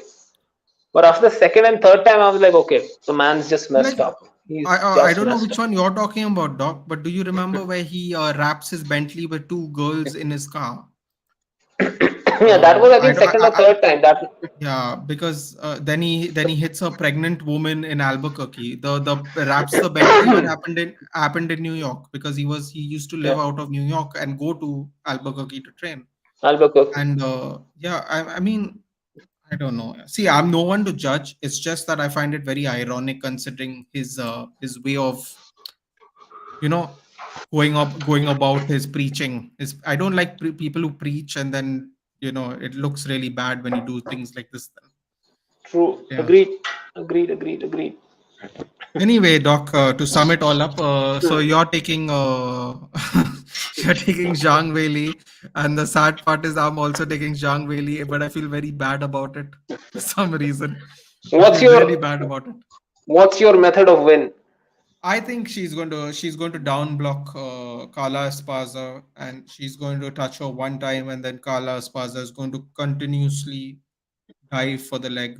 I think she's not even going to dive for the leg in a technical way. I think she's like going to shoot across. She's going to like just try and just jump at her legs, because I think she did similar things to Joanna, and Joanna I don't think is anywhere as strong as Zhang Weili. If you saw that title fight, that was 8 years Yeah, ago. She was trying to do that, and I mean it was tough to watch, because I remember her being finished on the feet. Like the ref had to like pull off Joanna off of her, because she was just getting smashed against the cage. And I think that's exactly what's going to happen. In fact, I think it's going to be more devastating. I think Bailey actually knocks her out, not TKOs her. So I'm going to go and say same. I'm going to be really brave, Doc. You said second round. I think it's going to happen in one. No, I said first. I think No, I said first. Oh, okay. We are both going first then, because I think First round it's knockout. going to be It's going to be a massacre, I think. I think it's not even going to be a TKO. I think she's going to flatline her, which is not, Same. you don't see that a lot in the women's division. It's I a think it's complete gonna be flatline. probably. I think it's gonna be a devastating hook. Yeah. I think there's going to be a lot of down blocking, I think, for the first 90 seconds. I think she's going to try and, just push her head down, sprawl, sprawl and try to I brawl. don't think so. But She'll even get that opportunity. She'll just get peppered. you don't think she gets a chance to shoot even? Oh wow. No, she'll shoot, but the first time she'll shoot, she'll get touched, and then she'll be a Oh, little okay. tentative, Okay. Got it. All right, and Doc. then So she'll be we're down to tentative. the. She'll be yeah. Sorry. No. Say what you're saying. She'll No, be what I was tentative. saying is that she'll try going for it, but then she'll be touched, and then she'll be tentative even trying to shoot. And if you're tentative even trying to shoot, she'll just school you for a minute, and by second, third minute, she'll just finish you. Yeah. First round. The first round. I think we both agree on this for sure. Yeah. Now we come to the main event, Doc. Unfortunately, there's not a lot of tape on one of the opponents, but it's still a very exciting fight from due to some past See, I meetings can't. outside of MMA. Okay, I'll be here. I'll be very biased. I can't tolerate Israel Adesanya. I love it. Why not? You don't like the way he talks? I find it quite entertaining. He comes across as a douchebag. Yeah, I see what you're saying, Doc. But I also I think mean, I think he's you just must a different understand by person, now. Like I like the kind of fighters I like: GSP, Yeah. Khabib, Frankie Edgar. You could say even an earlier Matt Hughes, a little bit John Fitch. Like I like that quiet fighter who knows how good he is. He just goes in and shows what he does. And Israel Adesanya is anything but quiet. But to be fair, Doc, the last two fights he's actually refused to do. He has cut down. I would say this. He has cut down his media by a lot. That's what I will Yeah. say. Like by a And lot. one thing, he is a little dubious in terms of the amount of gyno he sometimes carries. Oh God, Doc. Let's not do that. I really I mean, wanted to see, pick your head about it, but I don't want to like bother the people who might not be interested in that part of it. I mean, it Yeah, was, I saw it today even. I I saw mean, it in the I morning mean, it was combat interview clear apparently. and evident. I mean, that is gyno. That is gyno, and unilateral gyno is. I mean, we are not what. I'm not trying to, what do you say, insinuate anything here, but that kind of unilateral gyno is usually due to some sort of performance enhancing substances Do you do you induced. think do you think it could be something to do with his own body by any chance? Do you think it could be chemically related to his own body? Highly unlikely. Highly unlikely. But is I there mean, I'll but be is there very. a chance? Is there a chance in the sense of can it actually be possible? Because I don't really know. That's why I'm asking. Can it actually be possible? It is possible, but then it had to be bilateral. Okay. Okay. It Bilateral it could means be both both, chests, both, correct? Okay. both. Okay. Both pectorals. Okay. Yeah, that was a unilateral. That's why I said that kind of Yeah. unilateral thing, highly unlikely. Highly, What do you highly think? What do unlikely. you think he's taking though, Doc? Because it's not like he's performing like TRT Belfort. What do you think he No, no, could be no. possibly taking? It could just be some kind of growth hormone kind of stuff. There are a lot of growth hormone and peptide shit that is going on these days, which are very easy to hide. It just gives you that extra added, uh, like it allows you to maintain muscle mass while you're cutting. Because what happens when you cut, you tend to lose muscle mass as well. So you tend to lose Of strength. course. So it's Yeah. not that you're trying to buff out. Usually, what you He's try trying to to do is you try maintain. to, yeah, like if you remember, old school, the erythropoietin doping thing was erythropoietin never caused you to increase muscle. It just increased your red cell mass, your red cell mass. And what that did was That's what allowed your uh, that's oxygen. what TJ got caught for, right? When he dropped down to Yeah, flyweight. exactly. So it allows to increase your red cell mass by a certain amount, and that allows you to maintain more oxygen into your muscles. So you don't get tired, and especially when you're cutting, you don't tend to You have lose more as you have much more muscle energy to mass. lose the weight. You have more Exactly, energy to cut. exactly, exactly. But I don't think this is something that's not. I think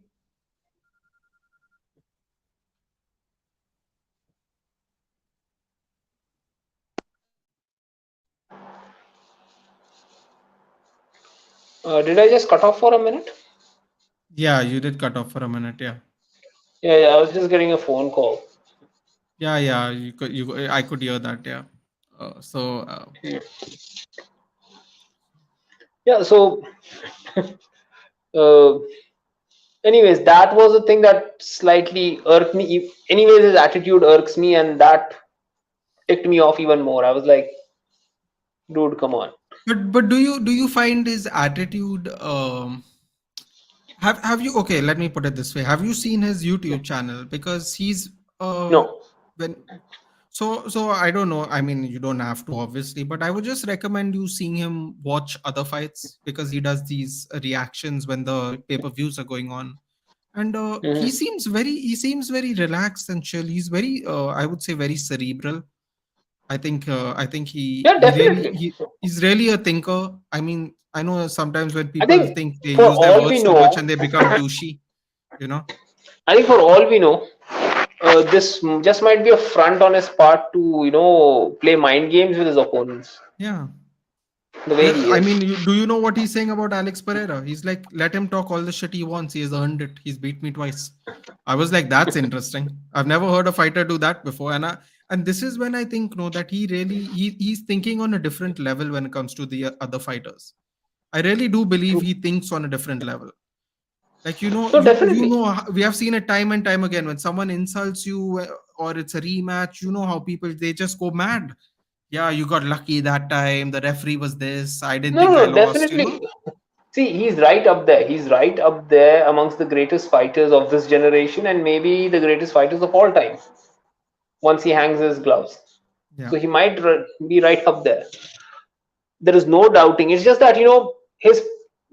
I mean, as a fighter, no doubt. I mean, I'd love to watch his fights. But as they say, if he loses, I would enjoy seeing Yeah. that Yeah. Yeah. happen. Yeah. No, But got it. Yeah. but it's not like if someone comes to me and tells me, "Are you going to pick against him?" No way. He's that good. What is he? He's what is he now? 24 and 1. Yeah, and that one was in a different weight class when he went for a second Blauwich title. and a decision. So yeah. I think he went up a bit too early Yeah. Yeah. Maybe. Possibly. because he's a lean fellow. He's a lean fellow generally. He's not a John Jones who is not filling out his frame. His frame is not. He's tall. He's lanky, but his frame is not big. If you see John Jones, he's thin, he's lanky, but if you see shoulders, he's wide as a house. Yeah. So you see, okay, I there is don't a know. lot I of don't know room if you for. know this, Doc. Just to piggyback off your point, for the Jan Blachowicz fight, I'm pretty sure he weighed in at 203, Yeah, I and mean, and for the Marvin Vettori fight, I think he weighed in 183. He weighed in for both these fights underweight, if I remember yeah, see, correctly. exactly 203, and he didn't look jacked at 203. He looked soft. So Yeah. that's the thing. He doesn't put on weight as well. If Or John maybe he Jones just comes didn't to cut any, heavyweight, Doc. Maybe he just didn't cut any yeah, because if he he just 20 stayed pounds at up, his. how much weight did he cut? 10 pounds maybe. I Like, think he didn't even cut any. I think he just remained at his yeah. walk around weight. Because if you saw John Jones walk around before fights, you can see he's a 230, 240 guy. Yeah. But he's not like a John Jones in terms of frame. He's a thin, lean guy. And he's Thin what? lean. He's now 33. Adesanya is 33 now. 33. I Yeah. think he should have taken. Yeah. He looks deceptively young though. Oh, very. I thought he was 31 actually for some reason. I don't know why. Yeah, but he's got that boyish face. He still looks like a boy. I mean, he doesn't look like a The 33 advantages year of not being able to grow facial hair, Doc. That's what I've realized. old. It's the advantages. Yep, We just automatically age the more hair we have on our face. That's what I've realized. true. Yeah. Six. So his record is. we'll do a tail of the tape of this fight, Doc, because this fight is at least a little more intriguing than the previous one. He's Well, 23 and he is. 1. Poatan is 6 and 1. Somebody's one has got to go. Not no one ever says that, but today's a good chance to. Yeah. Yes. Pereira is 6-1, and his only loss is by submission. I think his debut that too. So that was a long time ago. Oh yeah, that was his first fight Yeah. ever in what 2015, Yeah. 7 years Then he went back back to Glory. He did in Sao Glory till Paulo. 2021. Then he has come back to MMA. Yep. And since coming to the So UFC, he's 3-0 in the UFC. you know, He has had one decision against Bruno Silva. two I think KOs, that's a two decent TKOs. decision, but two TKOs. I think, to be very honest, this fight should not be as close as it is being advertised if Israel Adesanya fights smart and doesn't get into a striking matchup and doesn't intend to go for the knockout. He can just But simply use Doc, his wrestling. if I can highlight something, I don't know if you're looking at my screen. If I can Hmm, highlight this, hmm, this is not a good sign for Israel Adesanya because his average fight time is 18 minutes. And I understand that some of those have been title fights, but what that does tell me is he does go late. He does at least he definitely averages 10 minutes a you fight, know, I would say, if in you a take out the title title fight, fights. I would consider that as an advantage because No, I meant with uh, Pereira's power. That seems very dangerous to slow down the yeah, but fight, then we have seen Adesanya stand his power for an entire fight before getting starched in the final few minutes. So my thing is, if you take him into the second or third round, so you take Pereira into the third round, that's where you could start finding out if Pereira has the gas tank or not to hang in an MMA fight, especially if Adesanya is able to take him down. If Adesanya takes him down on the ground, it is much more taxing, much more tiring on your body. Have you seen this, Doc? Since you're talking about it, look at this. What I'm pointing Mhm. here. Look at the zeros. That's a lot of zeros in this category for both men. There's a lot of zeros here, which is not good. No, that's what I'm saying. But Adesanya has been in the MMA game for a longer time than Pereira. It's that kind of a thing. It's Yes. like both guys' weakness is the same. Who is able to have his weakness less exploited? It's that kind of a thing. But you know And what's the again, funny as they thing, Doc? say, Did you see MMA the Bruno striking is a Silva bit fight? different. Did No, you not. did you see the okay? So apparently, so Israel Adesanya's take on the fight was not on that fight specifically, but when he was asked to explain a little bit about the game you're expecting, the funny thing he said was is he is a little bit like me, whereas we use our striking and we have a rudimentary ground game to make sure that we don't stay on the ground for too long. And what's funny about that is because that's exactly how he came into the UFC when he fought Rob Wilkinson when they tried to take him down. He did it wasn't like he expertly avoided the takedown like through a chain of defensive movements. It was just enough to block it. And the 73% is because Bruno Silva was trying to take him down a lot. And the 78% Mhm. was from a different time, obviously, not recently, but from a different time when people just wanted to take him down when people didn't think how good he was. And Yeah. this zero 0.2 average per 15 minutes, I think this is zero 0.2 only exists because he tried to throw a triangle on Marvin Vittori, if I remember correctly. I think it's basically all this is zero and this takedown defense. That's what it is. It's only zero and takedown defense. There's no So actual numbers here. it's basically very similar fighters going up against each other. Yeah, So very. sometimes the fighter who can do the other things a little bit better tends to come out on top in such fights.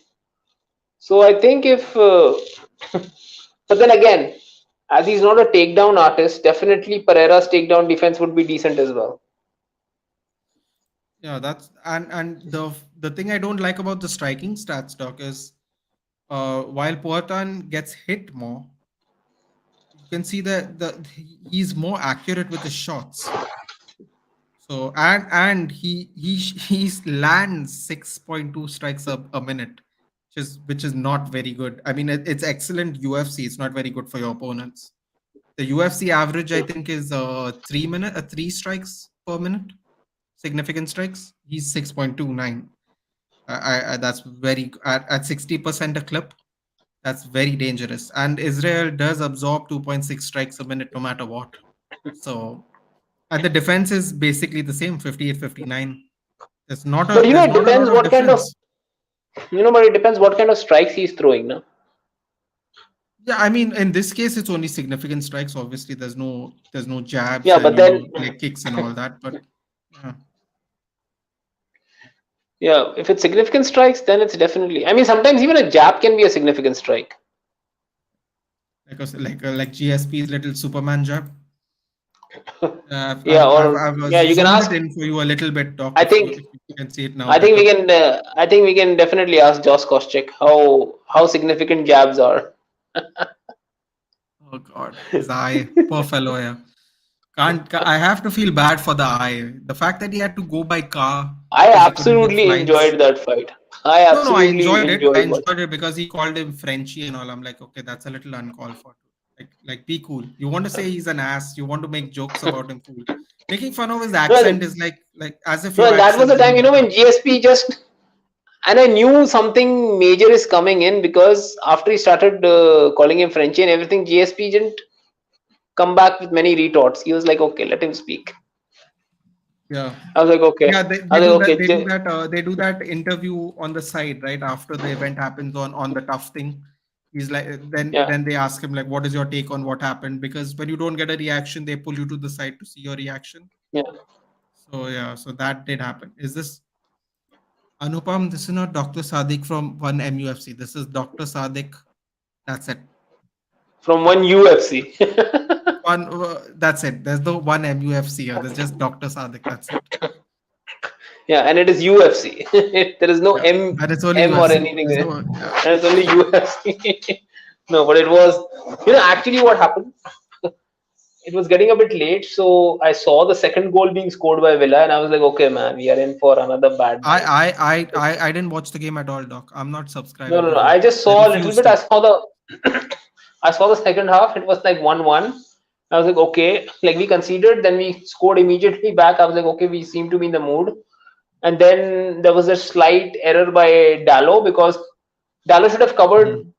him even before he hit that header. And then obviously he turned the ball into his own net. I was like, okay, I we feel don't bad seem for to Dello. be. Yeah, he's just being overused. It's getting Yeah, he was ridiculous now a tired. little bit. He missed that assignment because it showed that he was exhausted. But then the important bit was we came back, we scored a second, a third, and then we didn't even sit on that. We scored a fourth in the end. And boy, this Garnacho, I mean, I'm usually very harsh, when people are trying to big up young kids, a Yeah. 17-year-old, 18.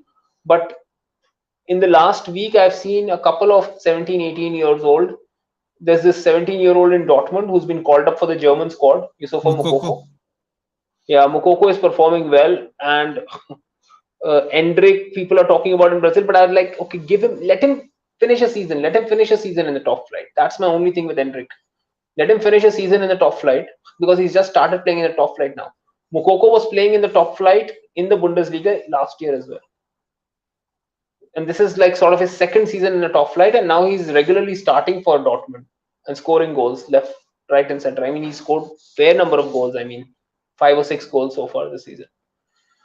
So So so Mokoko is looking good. so just for a little reference, Doc, before you continue, the reason I highlighted this is because Anupam was like 10 rows ahead of Sir Alex Ferguson. He was there for the game live.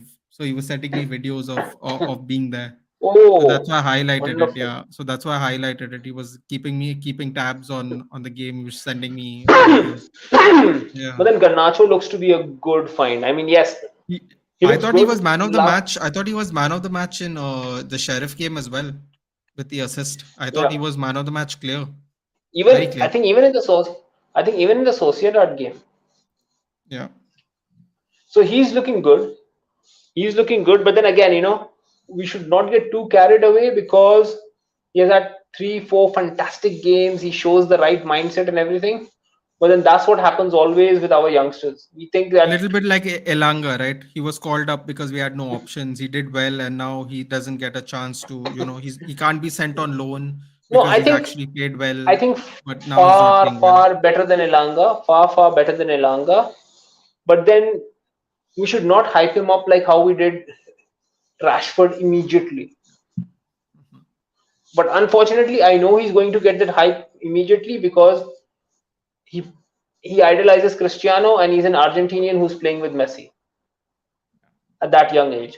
So the combination of players he's going to play with is basically, I feel good as well as a little bit bad for him because of the comparisons that he's going to get at such a young age. Doc, let's just wrap up the UFC thing, and then we'll Yeah. just take these United questions before we go, because they will pile up since you're here. What do you just summarize it? You let me know, what do you think is going to happen now? Give me your pick. Well, I think it's going to be both of them trying to keep the fight on the feet, but I think Pereira and his lack of MMA skill will be exposed a little bit. You need to know how to do the dirty work, the dirty boxing, utilizing the cage. Cutting off the cage, clinching. Yes, cutting off the cage, clinching, pushing onto the cage, trying to use like wall walk and fixing your fingers into the cage, like knowing those dirty tricks how to get out of prickly situations. And I think it's going to be a decision, 5 round unanimous. I think maybe the second round might be one where we might think, oh, maybe Adesanya is in trouble.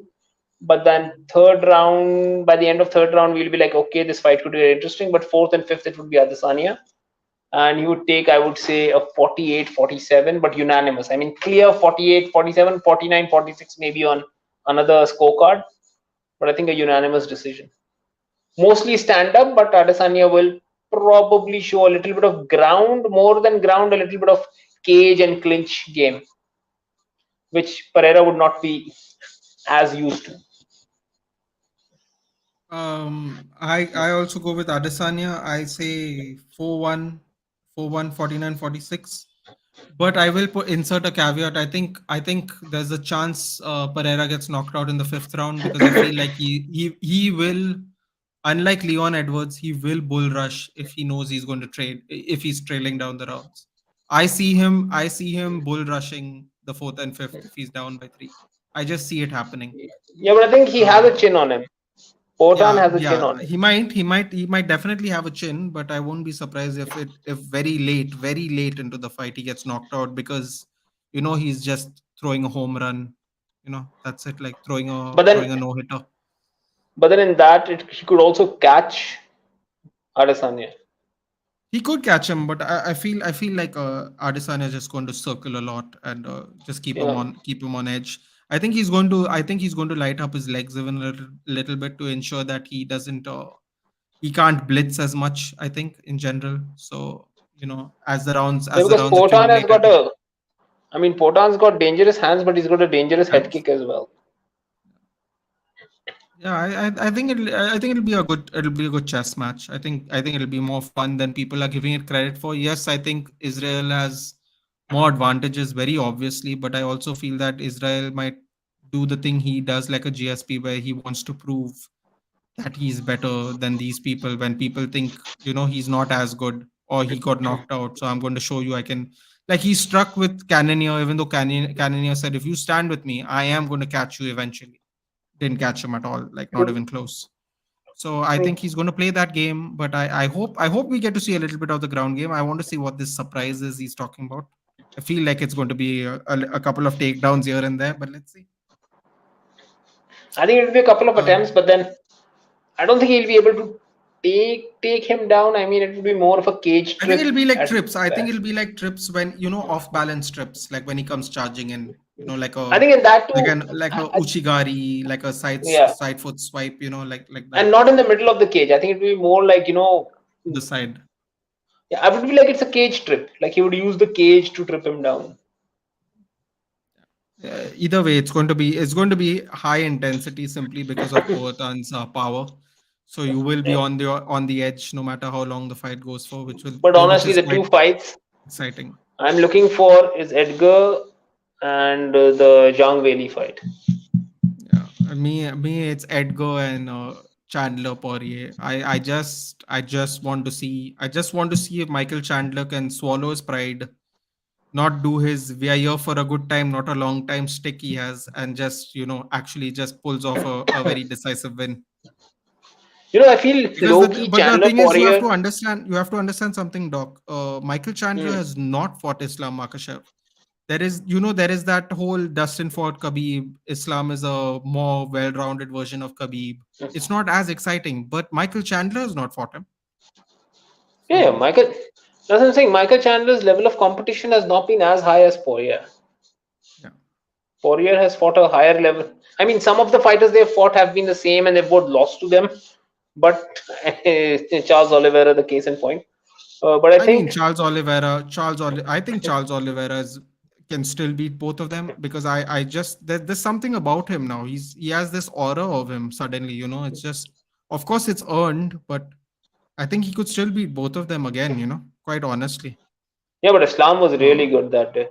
Yeah, I mean, I felt bad for Charles. Yeah, I was rooting for Charles. I'm not going to lie. When you hear his I know. story, you can't help but root for him when you hear his story. But of course, with the late great Abdul Manap and Khabib, there's a inbuilt story there, even so you can imagine why people were.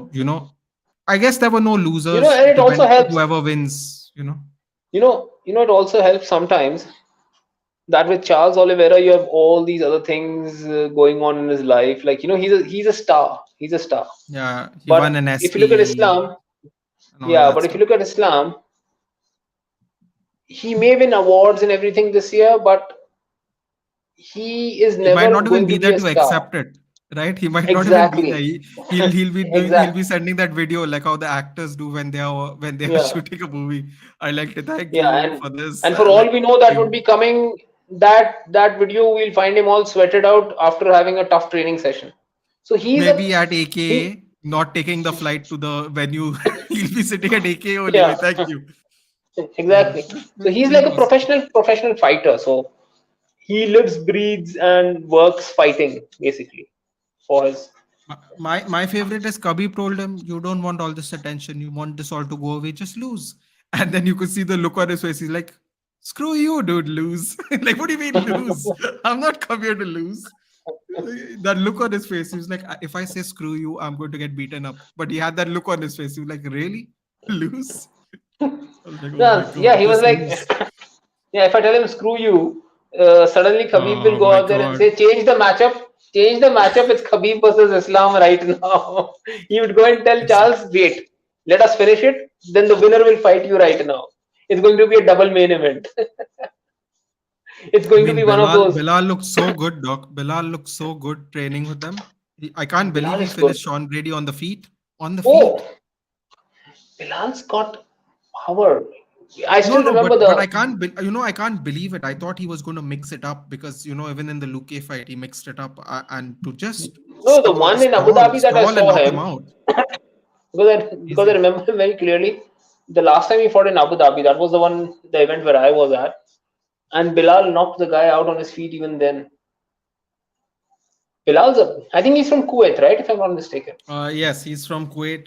Yeah, he's from Kuwait. His family is in He is Chicago. he is an absolute superstar out here. Yeah. I mean, that day the three loudest pops were because Bilal was on the prelim card. So the loudest was obviously Khabib. The second loudest was Bilal, and it was prelims. The stadium was still filling out. Okay. And the third was Islam. Yeah, Islam is quite a boring interview, doc. I mean I know you don't like the shit talk, but you got to give them something. Yeah, even Khabib knew No, that. no, Like you have to give them something. Bilal speaks very well because he does that right now. oh Bilal. He does a Actually, I podcast with think if John Anik's brother. Is that correct? John Anik's brother, right? yeah, He does a podcast with him. Yeah. I think I think it also does a little. It has got a little bit to do with the control over the language. Yeah, of course. He grows up as a Muslim kid in Chicago, like in a tough neighborhood in Chicago. You're going to not be quiet. Let's just put it that way. Yeah, you would know You your know, trash talk. yeah. The religion is great and all, but in Chicago nobody cares. So you're going to have to do something you I mean, don't want to do if you want to survive. the east You side know? of Chicago. If you need to survive, you need to know Yeah, how to and tackle it's things like with your hands and your you words. can't go up to some guy in Chicago and go, because of my religion I can't touch you. I'm like, dude, we don't care. We are going to touch you. So you can touch us or not touch us, but we are going to touch you. And No, and a lot of you the got to people fight. touching people there are actually Muslims. Yeah. And the best part is that's the only way to survive. So you kind of have to do it, you know. You're forced against Yeah. your better.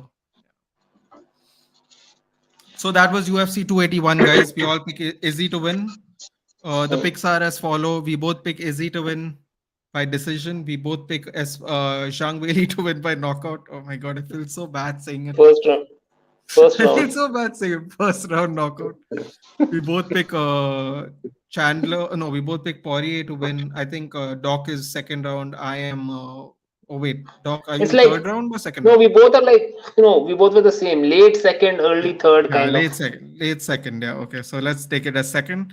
I believe Doc and me have consenting opinions on the last two fights, which is I picked Frankie Edgar to win, Frankie Edgar style, and Chris Gutierrez to get the knockout from Doc.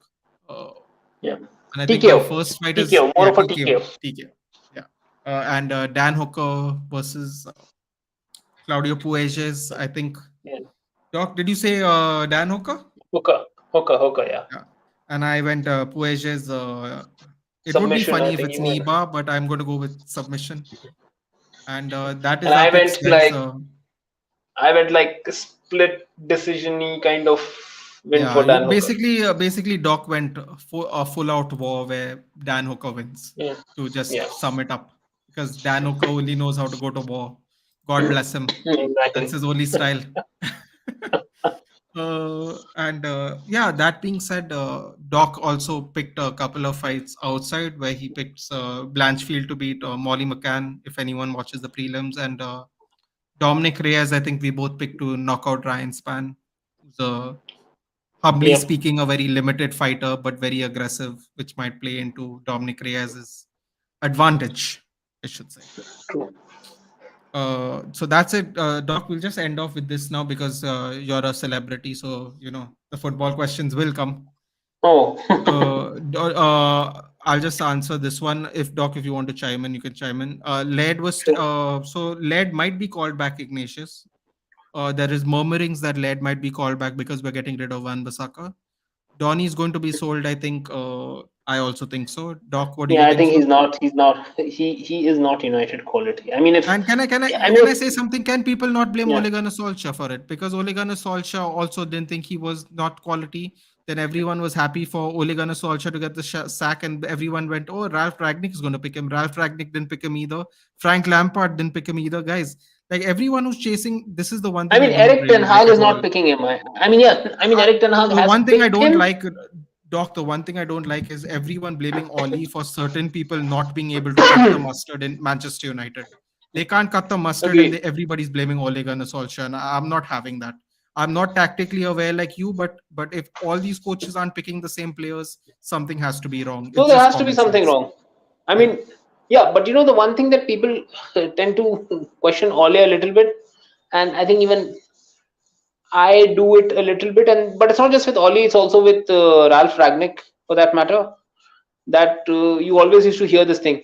Well, if Gareth Southgate is picking Maguire, if Ole is picking Maguire, and now Ragnick is also picking Maguire, the first chance Eric Ten Hag got to get rid of Maguire, he got rid of him. Yeah, because people don't people forget the caveat in the sentence, Doc. Everybody's picking him because the Glazers paid 80 million for him, not because he's good. Everyone goes he's good, so he's being picked. No, no, no. I think not He's even that. I think more than that, the first chance he got, because last season Rafael Varane was fairly injured, and then when Varane was fit, Lindelof was injured.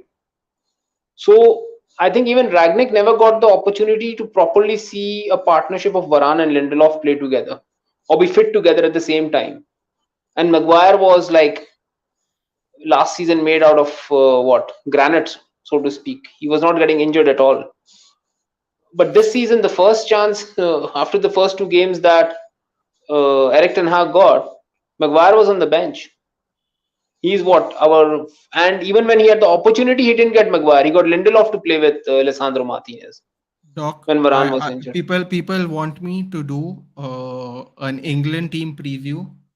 I'll send you the link. You can watch me lose my absolute mind on that joke, man. I would, Please put on your headphones if there is any family members around watching, because I'm telling you right now, there is going to be cuss words. I don't care what anyone says. Honestly, I was waiting for that. Honestly, everyone in the chat today, and in the private WhatsApp group, you're like, yes, we have to do a video. You know what? I sent a message on the group. He's an asshole, sack him. And they're like, can you expand, please? I'm like, no, he's an asshole. And that's all I said. He's like, okay, now it's time for a video. I'm like, see, expanding an asshole on YouTube will get the channel cancelled. I was like, oh god, I was just fuming, doc. I was fuming. I can't stand it. I was watching his explanation for some of the players being picked, and I wanted to cry. How on earth does Eric Dyer, Harry Maguire, and Connor Cody get picked in front of Fikayo Tomori? I knew you were going to do that, Doc. Don't do this. Don't do this. I'm already getting worked up. Don't do this. And. Oh God! Don't say Conor Gallagher and Calvin Phillips, please. Yeah, please. I'm begging you. I mean, Gallagher.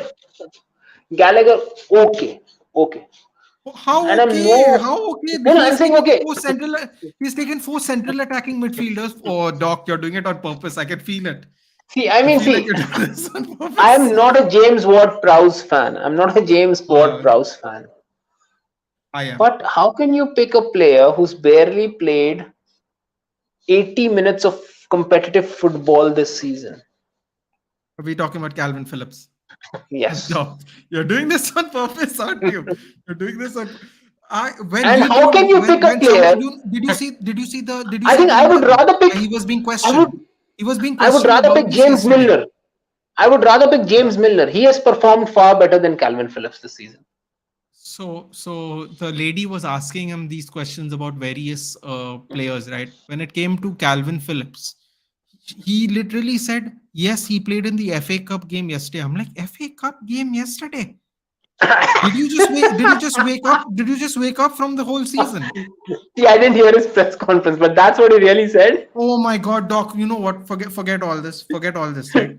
if you want to convene with me about England, right? We'll do it on Monday with the UFC. I will build a thumbnail as such. We will discuss it in depth. If you want to do, we won't discuss it in depth. We'll do a quick one where we will see the fights and then just talk about England a little bit, because people want me to do it, so I'm going to do it anyway. You're welcome to join. But when he said, if you plan to do one today, I would actually want to just sit. I would like you to do it on your own, and I would just want to be a fly on the wall, enjoying that. Why does everyone want to see me get angry? I don't understand. This is not how football should be consumed. I'm sitting there watching UFC, just chill out, just watching fights. No. See, everyone each other, and I'm calm. But for football, it's the opposite. See, everyone enjoys their 20-30 minutes of crash TV. It's going to go for a big crash today, then, Doc. If I'm doing it, I'll tell you right now. It's going to get very ugly, and I think I'm going to wake up people in my house. Okay, I mean, you know, the one good pick I liked was Callum Wilson. Doc, don't get me started. I don't like Callum Wilson. Why are you doing this to me? Are you doing this on purpose? No. Callum Wilson genuinely. I mean, like, because for the last few weeks, almost like 6 weeks or so, I've been regularly watching Newcastle games. And the style of play that Southgate wants to play, Wilson is good and adaptable to play that. First of all, Doc, how dare you call it a style? First of all, how just because you support Brazil. See, You don't get to see, call see, see. Gareth Southgate's No, football no, a see, style, see. okay? No, no, no, no. I'll tell you. A fashion faux pas is also a form of fashion style. Yeah, it is a faux pas. I mean, yes, you may call it a faux pas, but it is. uh, I mean, technically, it's a style. I mean, in technicality, it's a style. It's bad style. It's poor style. It's call what you may style, but it is a style of football. I really don't like him. And and I really Southgate don't like him. and Southgate did become the first manager in Oh no, eons don't do it. Don't do it. to Don't do it. defeat Germany Don't 2 do it. nil. Don't do it. Don't do it. I don't care. Don't do it. I don't want to hear that. Every single Euro stream I did on Giants channel, because I didn't have my own watch along setup at the time. Every single team he picked was wrong. Every single But match team he picked was wrong. see, I've watched Iran play. I watched Iran play, and Iran plays some of the most agonizing defensive football. So that match, England versus Iran, the first game, uh, watching hemorrhoids bleed would be less painful than watching that game. Trust me. I could not come up with a more I hope Brazil. I gruesome. hope Brazil don't make it out of the group stage, Doc. I really hope they don't make it out. The misery that people celebrate that there is this coach. No, I Because for me, the most fun thing would be Nathan watching the most pathetic game of football for 90 minutes and 90 plus one. Iran has a long ball and Mehdi Taremi scores the winner. Because the actual fun bit will start after that when you go on a rant. really not looking forward to the World Cup, Doc. And you know I know what's everyone's the fun part? excited, but I'm really And you know not. what's the fun part? The whole elaborate avenue that I just set up. You yourself as an England fan knows that that is highly possible. That's the saddest part for England fans. That if someone comes and sets that scenario up for you, you would be like, yeah, that can actually happen.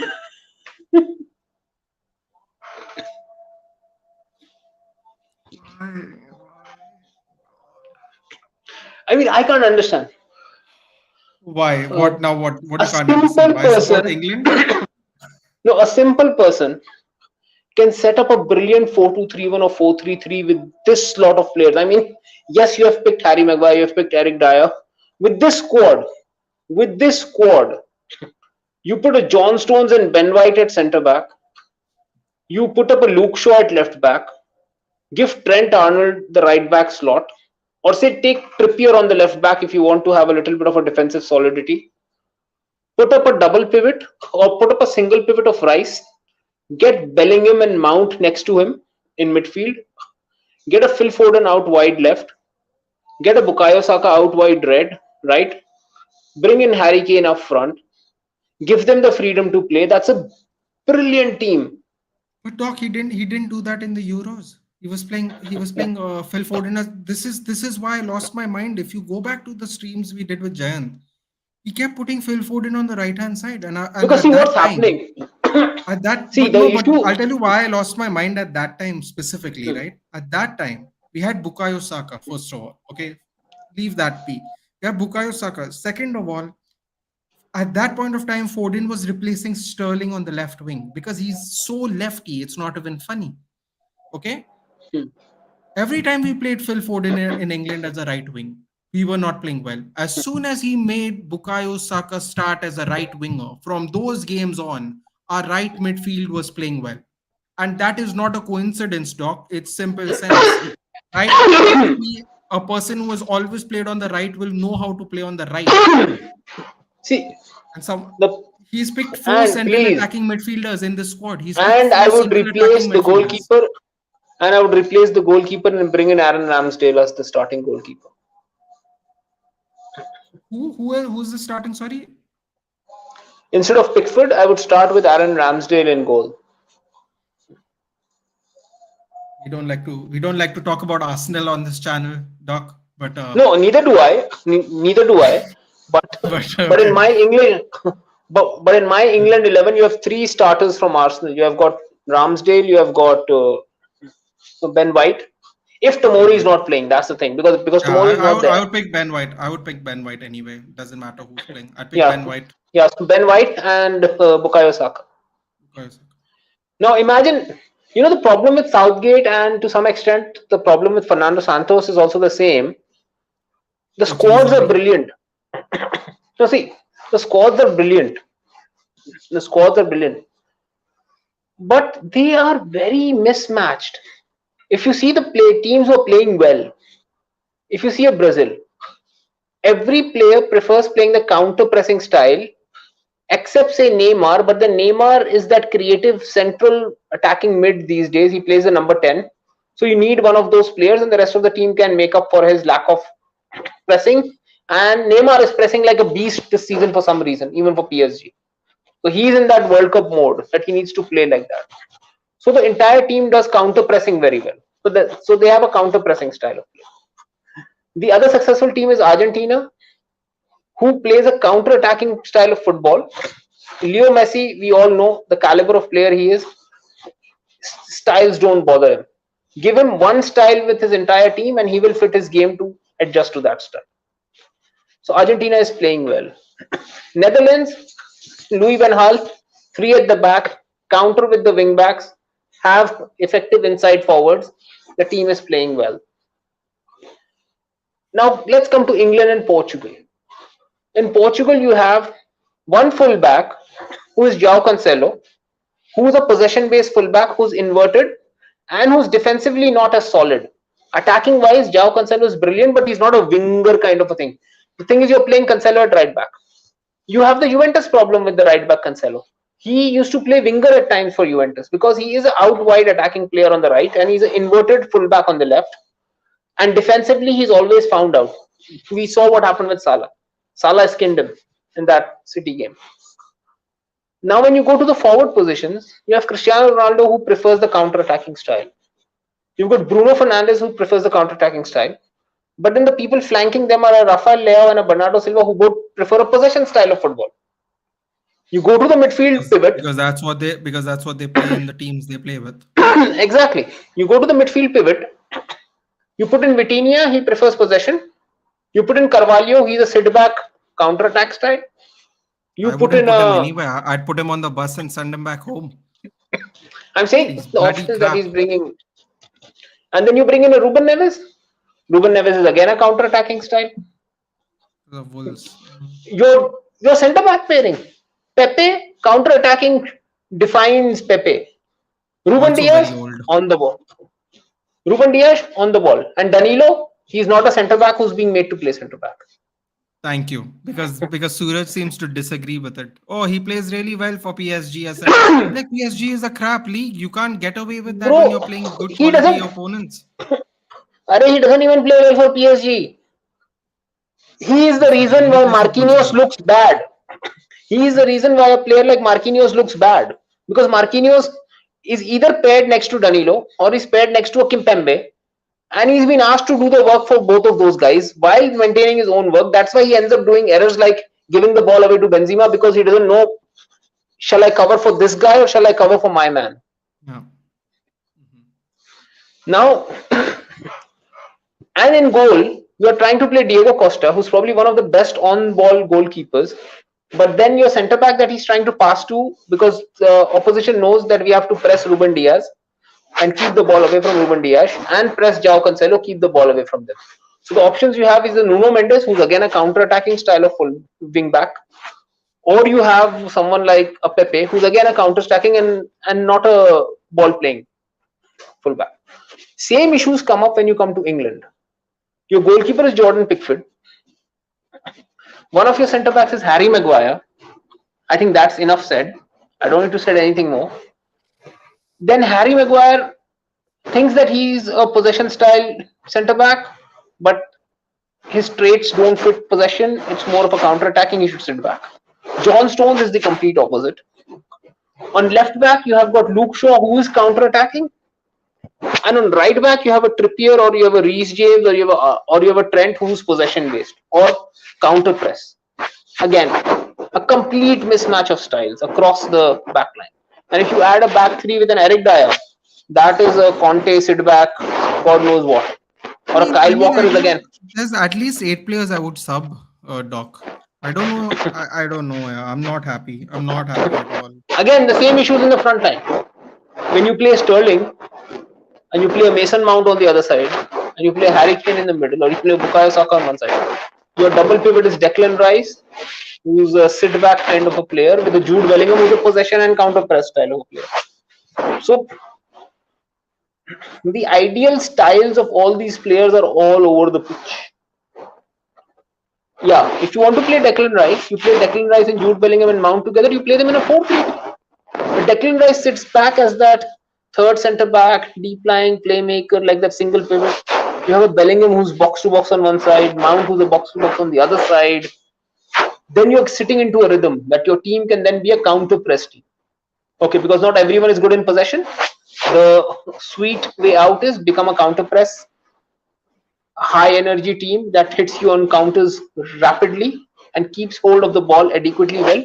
Play a 4-3-3, put Declan Rice in the middle, two midfielders on the side, play a Foden on one side who can then link up with a Shaw on the left flank. Right side, you could have Trippier, you could have any loads of right backs that you have alongside a Bukayo Saka up front.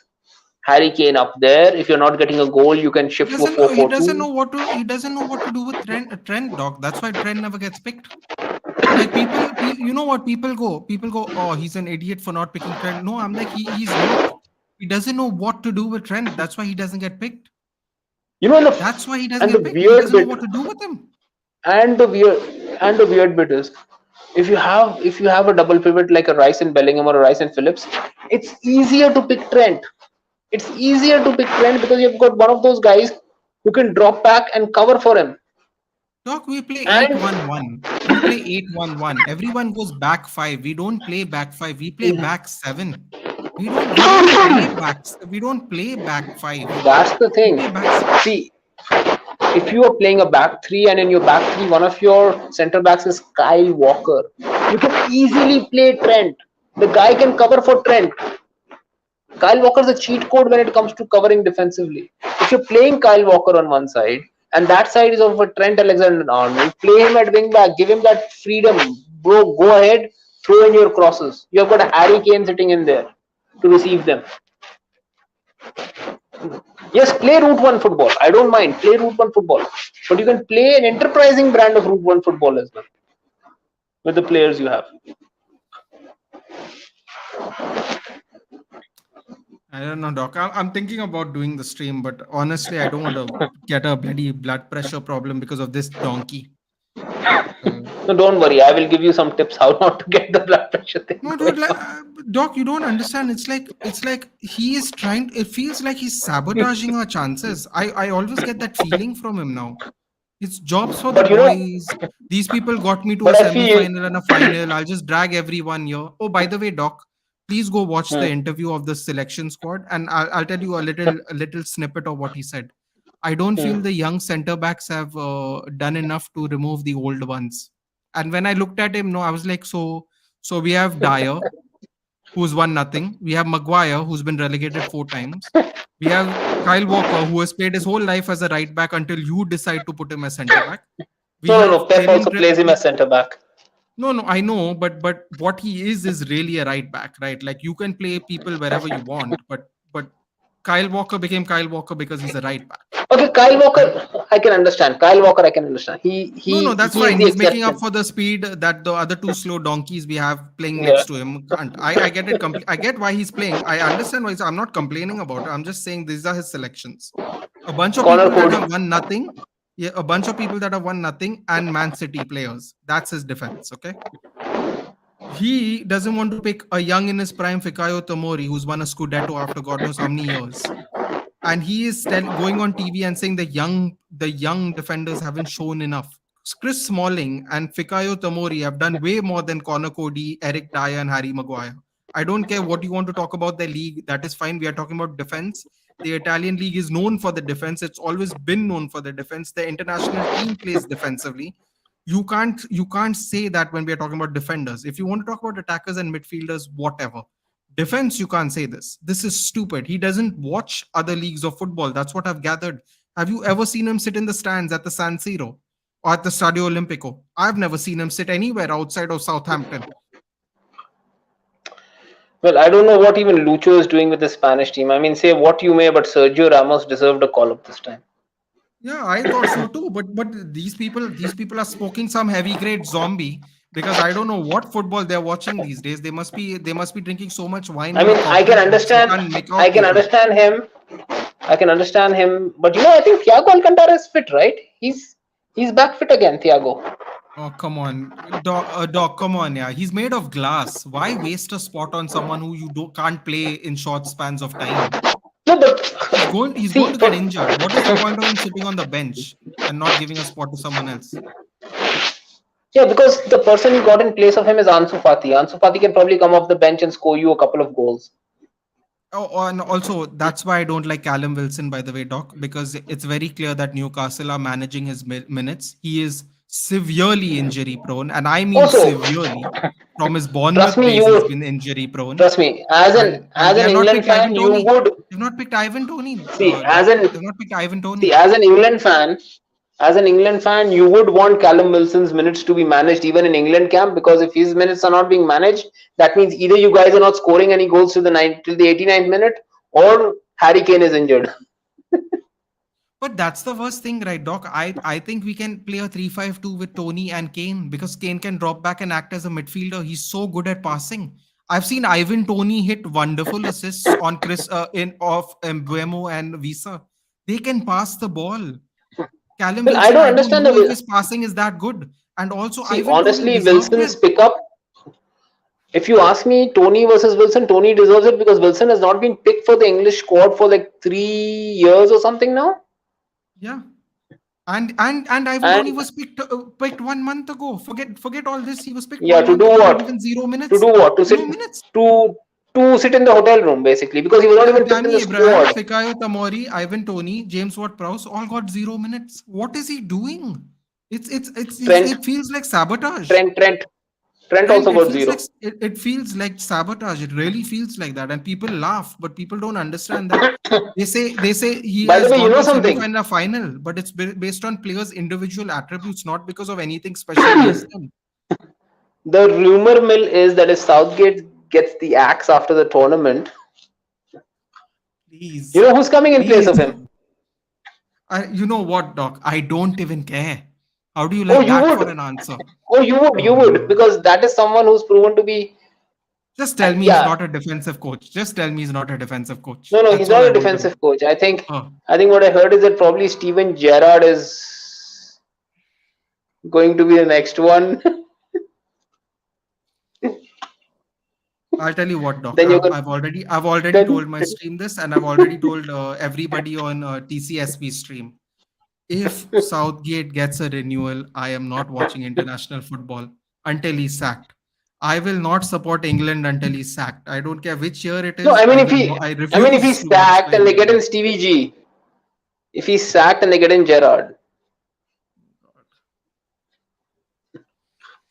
Uh, that's not a good proposition either. I take Phil Neville.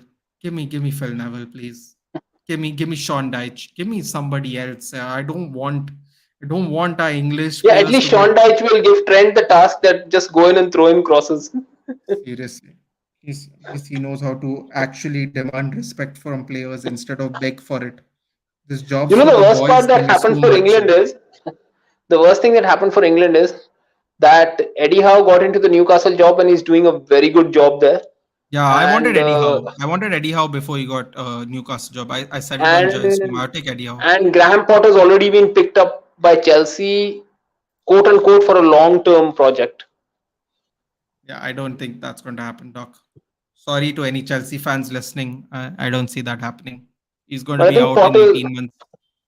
yeah, but then I think by the time Potter goes out, you don't have any good English coaches in the bag by that time. I So take it's Phil either Neville. He'll leave Inter Miami. It's anyway it's not an entire season of football. Maybe he'll do both but jobs. imagine if by any chance Southgate carries this team to a World Cup title, that would be like Nathan would be the most intolerable soul on internet Oh, for the next. if England win, everybody's getting it. Everybody's getting lit up. I've told everybody I'm coming on all the streams and I'm going to abuse all of y'all in I front of all think your I think subscribers. I think I'll be called on your channel for a special stream where it's just going to be a roast session then. Yeah. I'm going to pick all the subs that made fun of me. I'm going to pick all the content creators that dodged me. I'm going to put pictures as slideshows and then make fun of them so all the subscribers can clip it and send it to them. I think I'll then be you would very be willing happy. to accept Sir Gareth Southgate. No, he doesn't deserve to. Oh God, well he is going to get knighted, I suppose, isn't he? Oh God. Oh, imagine the attitude when Sir Harry Maguire returns to the dressing room in Old Trafford. You know what? If they win the World Cup, we can't get rid of Harry Maguire, can we? Oh, he will be Sir Harry Maguire then. He'll be Sir Yeah, but Harry. but the problem is we won't able to get rid of him. Like we actually will have to run his contract Yeah, out. We won't able to actually sell him. yeah. Oh, we will have we will have Sir Marcus because he's already an OBE. So the next step for him is Yeah, knighthood. MB. We'll have Sir Luke. That I don't Sir mind. Luke. That one I like. Just We'll to have rub it Sir in Luke of everyone's faces. yeah. We'll have Sir Luke of Southampton coming in, I like and that we'll one. have his lordship Sir Harry Maguire. Can you imagine Sir Eric Dyer and Harry Maguire? Dyer Maguire. Really, that's what they both are. Dyer and No, Maguire. imagine. No, even worse. Sir Stones. God. City players getting knighthood. This is where we have Sir officially reached an Walker. all-time low. Sir Walker. Sir Stones. Sir Oh my Foden. God. Aaron Ramsdale. Oh God. Oh God. I mean, imagine you won't be able to surmount Mason Mount then. Some of these players are going to be very insufferable after this. Anyway. Anyway, I Doc, mean, I've taken up a lot of your time today. Are you running who late by will be the any most chance? insufferable? I Um, mean, the English media. oh God. Samuel Luckhurst will be the most intolerable, I assume. No. Imagine watching Rory Jennings and Jason Cundy on Talksport. Rory Jennings. Rory Jennings. That would be like. And True Geordie going all bonkers on the kickoff. Oh, it was all the Sir Callum Wilson. Oh God, the Newcastle He'll be fan. like, no, we won because of our Sir Kieran Trippier. That was a nice podcast though. I can't believe he got an active player to go on it. Geordie is fairly connected within Newcastle stuff, and Trippier and all Yeah, these but guys but are. what I heard is well the FA don't really enjoy it if you go on these fan Yeah. channels. So I think Trips is from Newcastle, right? If I'm not yeah, mistaken. He's a local lad. Yes, I think him and Geordie and all these guys were like childhood friends growing up in that area. A lot of these people are like that. Like how Stephen Housen is friends with Rio. yeah. So a lot of if you ever listen to Housen or Adam McCullough talk about Rashford, they rarely call him Rashford because they Rashek. know him since. Oh no, they No, they call him call him Marcus, Marcus. right? They say Marcus. Yeah, they call Marcus. it because they know him since he was what a kid. I mean, when you're in the area, you can go and watch them play like at under sevens, under nines. It's all free, right? Yeah. So these guys know these. I mean, what Housen is like my age, and Marcus is what like Yeah. 12 years younger than me. Marcus Rashford will be 25 or 26 in December, I guess. No, Rashford's 24. He'll be Something like that, right? 25. His birthdays. Yeah. He'll turn 25, and Yeah, I'll he's turn in the 37 class. next He's in year. the class. He's in the class before McTominay because McTominay will be 26 in December. Yeah, if you ever listen to these guys talk about McTominay, about all the academy graduates, they call them by the first name. Yeah. Yeah, yeah, yeah. Hannibal. Hannibal. Yeah, yeah. I hope Like Ethan because Ladd gets called back, man. I want to see Ethan Ladd. I was really excited for Ladd and Garner to make it into the team this year. Sold Garner and then all right, bro, it's been almost yeah, yeah, a dude. Yeah, Bollywood movie I was length just going to say that. podcast. Just going to say that we get swooped into the UFC thing, don't we? More than football sometimes. Yep, Yeah. Thank you for joining me, dude. If you want to do anytime, anytime, bro. if you want to do a review on Monday, you let me know. I will let you know. I will let you know by Sunday itself, Sunday evening. Whatever, whenever is fine. If you want to just drop into the stream, also let me know. I'll send you the link. Sure, sure, sure. England stream, I don't know, but I will send you the link if I'm going live. I No, you should do an I England stream, man. That would be, you know, I trust me, know, that I would be know, the but most, that would be the most watched stream on your channel. oh God. You should go for it. I mean, you can take a small poll. I mean, how many so people are watching us? You can just take a You know small what? poll You know from it. what? Okay. You know what? That's brilliant, Sadiq bhai. You know what, guys? I'm going to do an early stream tomorrow because I'm off in the evening. If you want, I will do I will give you my squad preview, squad review on Sunday if you're interested. I will put a community poll out because I've unlocked the community tab, Sadiq bhai, so people can Oh, vote if that's they want. brilliant. So I'm going to do that there. If you guys want to see it, you let me know. If you guys don't want to see it, then it's perfect. I don't have to lose any blood vessels. That's great for me. Because I know it's going to happen. I can feel it. I know it's going to happen. So yeah. So Anupam Sadiq Bhai doesn't have a channel. He enjoys his privacy, unlike us crazy people. Uh, so you have to stay tuned to all the favorite channels he likes to go to. He likes to go to Drog Baba's channel, Almighty Blues. Me, I'm very privileged that way.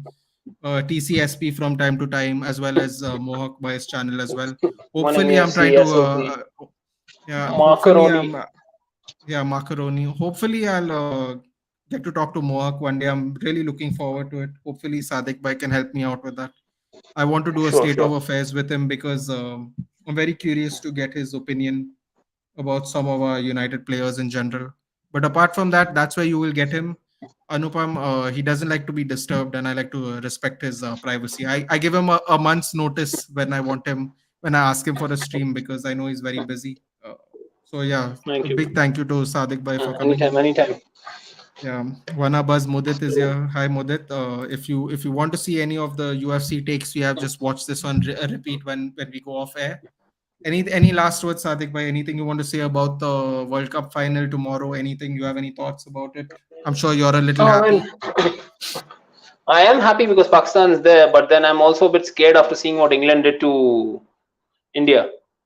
Oh, the stuff So I fell asleep that, after 10 overs. yeah, yeah, that was like a bit scary. Uh, But I think, um, let's see. I mean, so far we have, I mean, just winged it as it came. We have winged it. No one expected us to be here, and we are here. So that Pakistan is probably the most dangerous Pakistan you will ever find. yeah, So I when you have hope. no expectations. Exactly. And even now, people are saying, okay, this Pakistan is the most dangerous and everything. But after what England did, that was a good thing for Pakistan because it just basically removes all pressure from us because everyone knows how good England is. And I think most neutral fans are expecting England to completely thrash Pakistan as well, the same way. And that's always a good thing when Pakistan goes into a match with. I mean, obviously, it's a World Cup final. Pressure will be there, no doubt, even if you are going in as the slight or maybe more than slight underdogs. But I think the underdog position is probably the best place to start from Best in a World position. Cup You final. got nothing to lose. You got nothing. Yeah. Everything is bonus from there. I mean, this team has already achieved more than what we expected from them, especially after the first two games. So So, even if they lose the final, they are pretty confident that they won't receive a hostile welcome back home. So Are that's you not going to are you happen. gonna watch it? Are you gonna watch it or anything? No, Or I are you don't watch working at the Pakistan time? games because that's one thing that gives me max amount of stress. Okay. So I just don't watch the game live. I just don't follow any updates till the matches are going on. I just basically go zero dark 30 on cricket information Yeah, for those I've 3 or 4 hours. stopped watching cricket too. I feel people get a little culty with it, which makes me very uncomfortable. So yeah. Ah, yeah, man. Those kind. I mean, I don't even I mean, pay see, I attention don't to judge that. how people want to absorb it. It's just that I get very underwhelmed by Yeah. watching it, so I just avoid it. Yep. All right. Let's Anyway, see. thank you, Doc. You let me All know right. about Monday. Sunday, I will send you Sure. the link. You can drop in whenever you want during the stream if you're free. Sure. Enjoy Take 281. I care. won't spoil it for you if you are watching it later after work. So I'll make sure I don't spoil it for you. So you let me No, know no, no. when if you I'll come on. definitely. Actually, I keep the commentary on basically. I mean, you will Okay, be doing a perfect. watch along, right? Yeah, yeah, I will be doing watch Yeah, along. because I'll be I'm going to driving, watch so I'll Black be Panther. keeping. I'm going to watch Black Panther late at I night, saw barely it. get any sleep. I saw it. Is it good? Brilliant.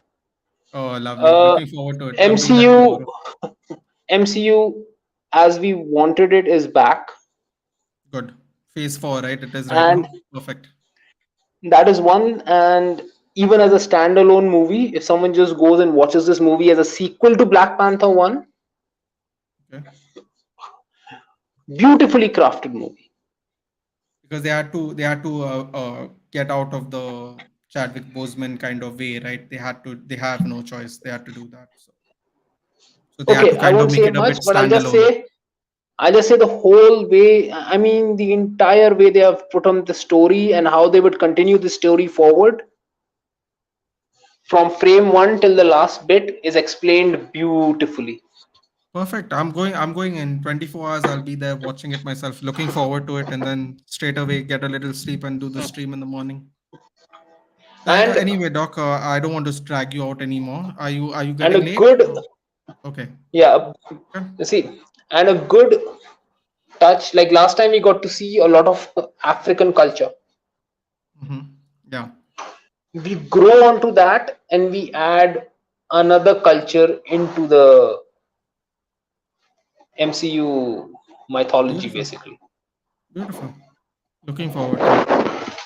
Yeah. Definitely. Anyway, guys, thank you. Thanks to Sadiq Bhai for joining us again. Hopefully on Monday, maybe not. We'll do a stream eventually. I'm sure he'll tag along for the World Cup streams now and then. You might see him on that. Sure. He might watch England. He might join me for an England stream to watch me cry. Depends on who you are. Depends Maybe on his mood. I think I may just join in if that 90 plus 1 minute winner thing comes true for the Iran game. Anyway, thank you guys. Good night. I will put that on the poll. You let me know Take care. if there is enough demand for it. We will do it, guys. Otherwise, I will see you Okay, for I'll just hang up, tomorrow's huh? watch along. Okay, Nathan. Yes, perfect. Yeah, we're done, All right. Sadiq. Thank Thank you. you. Good Take night. care. Bye. Bye. Thank you, guys. Cheers.